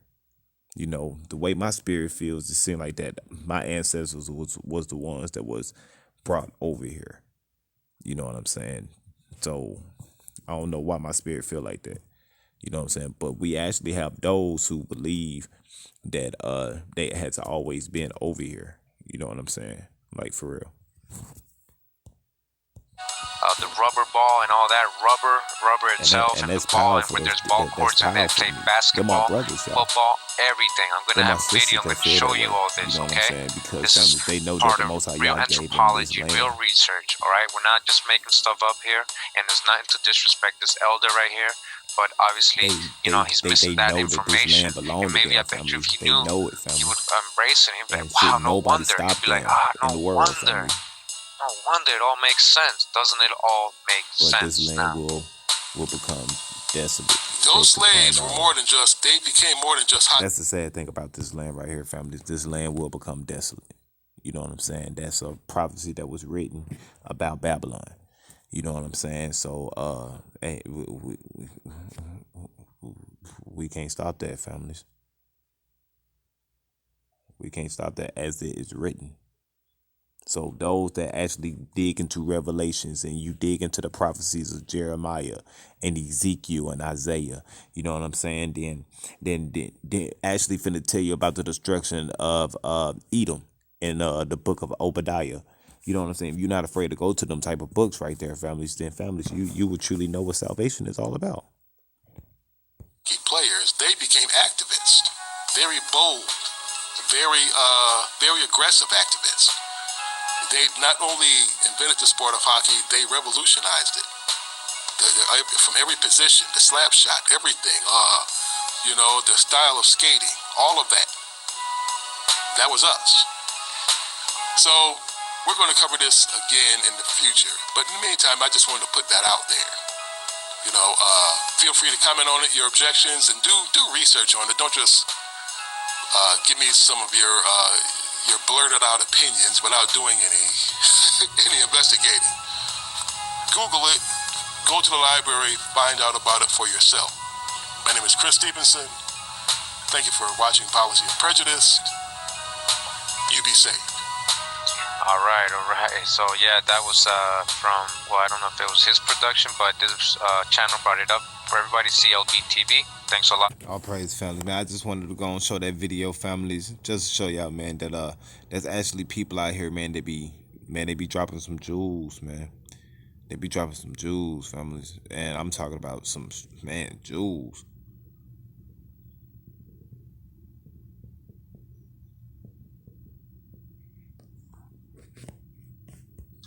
Blackamoors, Negroes, and more, somewhat interchangeably.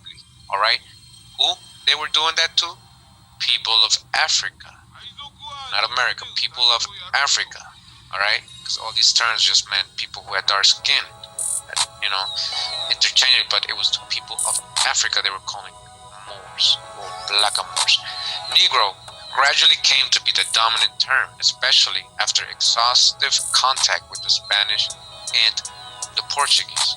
Early legislation commonly referred to Negro and other slaves. We got that a lot. Remember I told you that why they always classifying American Indians, Negroes, and other slaves together, or to Negro, mulatto, and Indian slaves. See, they always had them together because they knew it was the same people. Over the years, Negro and Black both became synonymous with enslavement. And he actually right about that. You see how he's waking up his people, families. This brother he's an Aboriginal Indian. He's Indian, family. He's Native American. The brother that's speaking, the brother that is speaking, that's what he is. You know what I'm saying? And he know that we are the same people.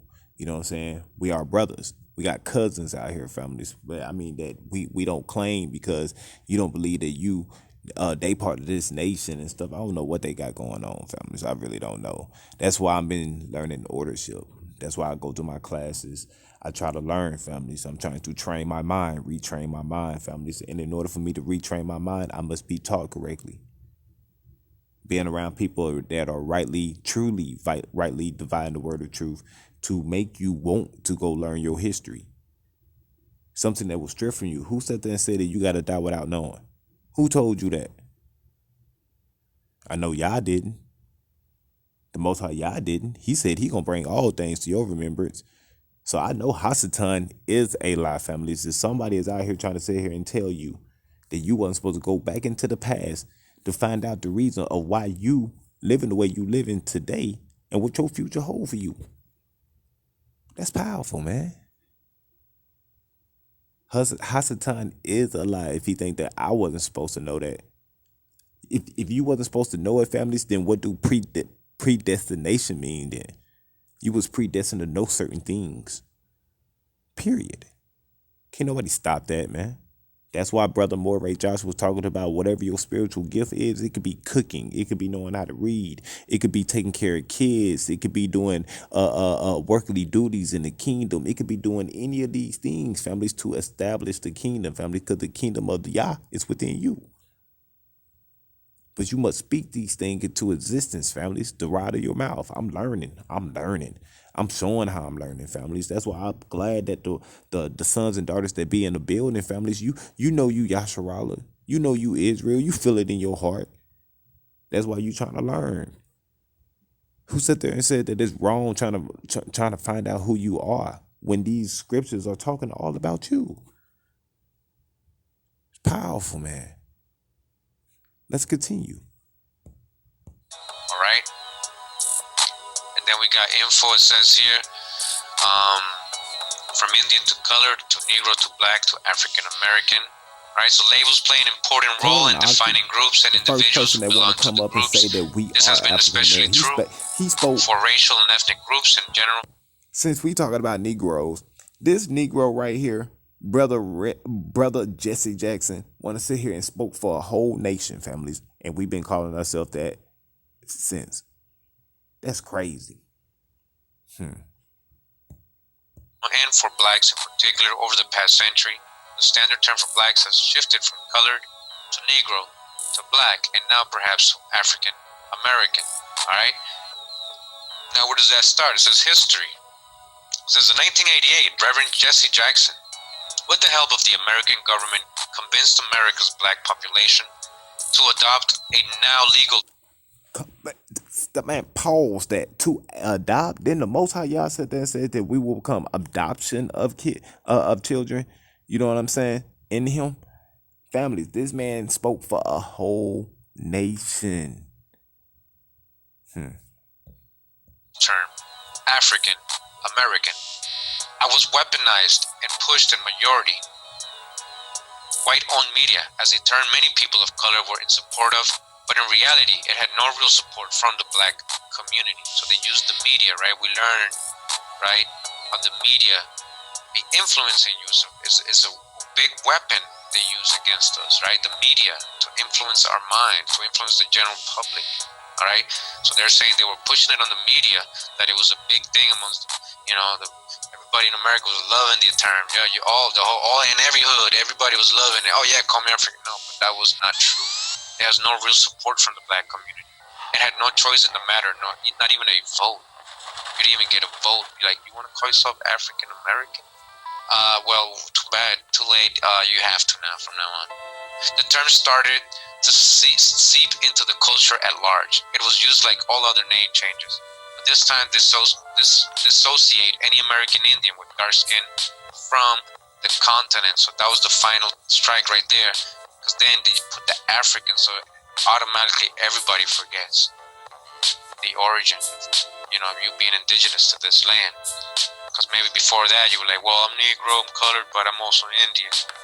But now they don't even want the kids, everybody, the next generations to even think about that. So they add that African right there. Right? So it's always like African. So you say African American, you put in Africa first. Right? It's all subliminal. These are all spelling.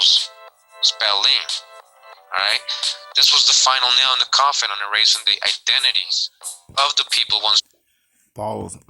Just let my brothers and sisters know this is a whole different brother. He probably did this video 3 days ago, maybe 2 days ago, families. And he as well is talking about spells. The spells that's within Babylon, families. The English language that you speak so fluently, families. All spells. Your name, families. Being changed to what it's not, families. It's a spell. You saying your name. You practicing your horoscope. Want to know your birthdays and stuff like that. And then you want to know your horoscope and stuff is a spell, families. All this stuff is spells. Crazy, man. Referred to the copper-colored races of America. Talk to me. Copper-colored. And so that was a good info on that. Remember, there was a hijack that started in the 80s, all right? You weren't called African-American before that. You can pull up books from one source, one book from like the 1700s. That doesn't mean everybody was calling themselves that. That was probably an actual African-American. There is actual African-Americans that came from Africa. All right, let's go ahead and get to this part of the book, or this tribe, what's named here, the Blackfoot or Blackfeet. I see you, King Will I Am, bro. Tribe. You in the building, bro. We All right, soldiers so let's out get here. into Let's the, go, bro. You know how we do it. Information regarding the Blackfeet. Zoom out. It says Blackfoot, Blackfeet. It says Blackfoot, U.S. and Blackfeet, Canada. There are 4 divisions of Blackfoot, Blackfeet. Those in Canada are called Northern Blackfeet and consist of Northern Siksika. Oh, so families, man, those when you know, I know you when you was in school and you look at some of your daughters as Zion, you sit there and say, man, like you got some Indian in you, or whatever the case may be, or whatever you know what I'm saying? Like, yeah, man, we all brothers, man. Like we all brothers, like real talk. All jokes aside, family. But families, Moray Josh is letting you know there's a tribe out there that's from the tribe of Dan, families. That tribe, families, we gotta do some study on. There's a reason why that tribe doesn't have a gate in Revelation. That tribe is not mentioned. Why? We need to find out. The Most High didn't leave that tribe out for us not to know why. Central Blood Kainai or Kaina. Northern Pagan or Picani. Alright, so that's interesting. Aina or Canaan, Kana, Cana. Very interesting. So again, there's Northern Pagan or Picani. Those in the U.S. are referred to as Southern Blackfoot, the Amskapi Pagan. I have grouped both Canadian and U.S. here all together, though many Canadians will also be found in Native Americans, First Nations. Says the Blackfoot Confederacy, Nipsitapi or Siksik Kaitsitapi, meaning the people or Blackfoot speaking real people, is a historic collective name for linguistically related groups that make up the Blackfoot or Blackfeet people. The Siksika, Blackfoot, the Kainai or Kaina, blood, and 2 sections of the Picani, pagan Blackfeet. The northern Picani, Pato Si Picani, and the southern Picani, Amskapi Picani or Pikuni. Broader definitions include groups like the Sutina, the Sarsi, and Anining, the Gross Ventry. Spoke quite different languages, but allied or joined with the Blackfoot Confederacy as well. Historically, the member peoples of the Confederacy were nomadic bison hunters and trout fishermen who ranged across large areas of the northern Great Plains of western North America, specifically the semi-arid shortgrass prairie ecological region. They followed the bison herds as they migrated between what are now the United States and Canada, as far north as the Bow River. In the first half of the 18th century, they acquired horses and firearms from white traders and their Cree and Assiniboine go-betweens. The Blackfoot used these to expand their territory at the expense of neighboring tribes. All right, so you see there was war, tribal war amongst the tribe, and unfortunately slavery and all that. All right, so there's a lot of info on the Blackfeet. Again, go ahead and take the time to read that on your own. Let's go to the images. So it says here we got Winnipeg Jack, aka Dogchild. All right, and a lot of people have been commenting, and this is something we notice. Like how all the rappers, right? They got those names, right? Or just in the street when you got your name and set, But Dogchild, Doggy Dog, Dog Child, Winnipeg Jack. Alright. So this is Winnipeg Jack right here. Alright, let me just zoom out so we can read the text. We've probably seen this in the internet. It says Medicine Chief, Winnipeg Jack, Northwest Mounted, Police Scout, and Interpreter. This is in Alberta, Canada, 1890. Alright? Canada, Canadians, Aboriginal Canadians. You see this? Black feet. Alright? He's really dark skinned. Alright? Let's go to another image.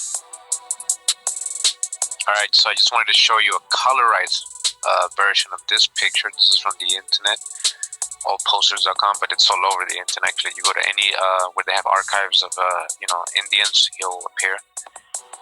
That's where they got their picture from, actually, into the website. So as you can see, very dark complexion, hue, copper-colored tribes of America. Alright, he would be called an African American today. Just cut his hair a little bit. We saw in the first video, Charging Thunder, how he looked, and then without his, his hair short and everything. And the beauty that I love about bro, man, is that he's bringing out the history because families, Judah wasn't born until like later on. Families, you still got Reuben and all them families that was born way before Judah, for real, and the descendants of Judah, as well as Benjamin. So families, you got to think about the other brothers. Families are our oldest brothers. You know what I'm saying? See, people don't be taking that stuff into aspects about our oldest brothers, families, and how they try to keep the laws, statutes, and commandments of Moses, families, and stuff like that. So people don't too much look into the, that type of aspect. That's why our brothers trying to let this stuff be known, families. Like, families, we had our older brothers, when they got cast out of Israel, families, they still try to keep the law, statutes, and commandments of Yah, families, in a place that they was never part of, man. But they claimed that place. They said that the Most High Yah gave them that place, families. That way maybe they can do the law, statutes, and commandments over there. You know what I'm saying? So it's wonderful that a brother like this is bringing this information out and showing us how our older brothers, when they got cast out of Israel, when they got cast out of Jerusalem, how they still try to keep the law, statutes, and commandments, but they still was doing witchcraft, families. You know what I'm saying? They come on now. We got to keep it a buck now. But so that's powerful right there. So I just wanted to show y'all that, families, just to let you know, man, that the information is out here, families. We got wonderful brothers out here, families, are doing some amazing things, families. And if possible, families, man, we will probably, if it's the Most High Yah willing, we might end up doing another live, man, before we ended out the Shabbat weekend, family, because I really want to play Honor and Humility. And they live session, families, need to be, to itself, you know what I'm saying? Because it's powerful. It's very, very powerful, families. I got a lot of precepts out of there, and families, I got a lot of understanding. Brother Mally did a wonderful job with the teaching. His reader, Brother Nehemiah, man, Shalom, Ox, Shalom. Brother Yaki was in the building. Man, families, they went in. And I really wanted to display that. So, families, we're finna go ahead and end this. And then, families, man, may the Most High always hold you, guide you, keep you, bless you, and protect you in everything that you do. Continue to study, to continue to do your research, families. And families, Most High Yah is willing, we probably do another live session maybe around 8:30 to 9. Just to end out the session, families. It'll be like an hour or so, but just so we can get some bedtime power, you know what I'm saying? For those that's going to work, that way you can be electrified, man, while you working, With that being said, families, where the children of Yasharal at, scattered abroad on all four corners of this planet, the chosen seed of Yah. I want to say that we are forever out here, families. All praises. Shalom, Yasharal. Shalom. Let's go.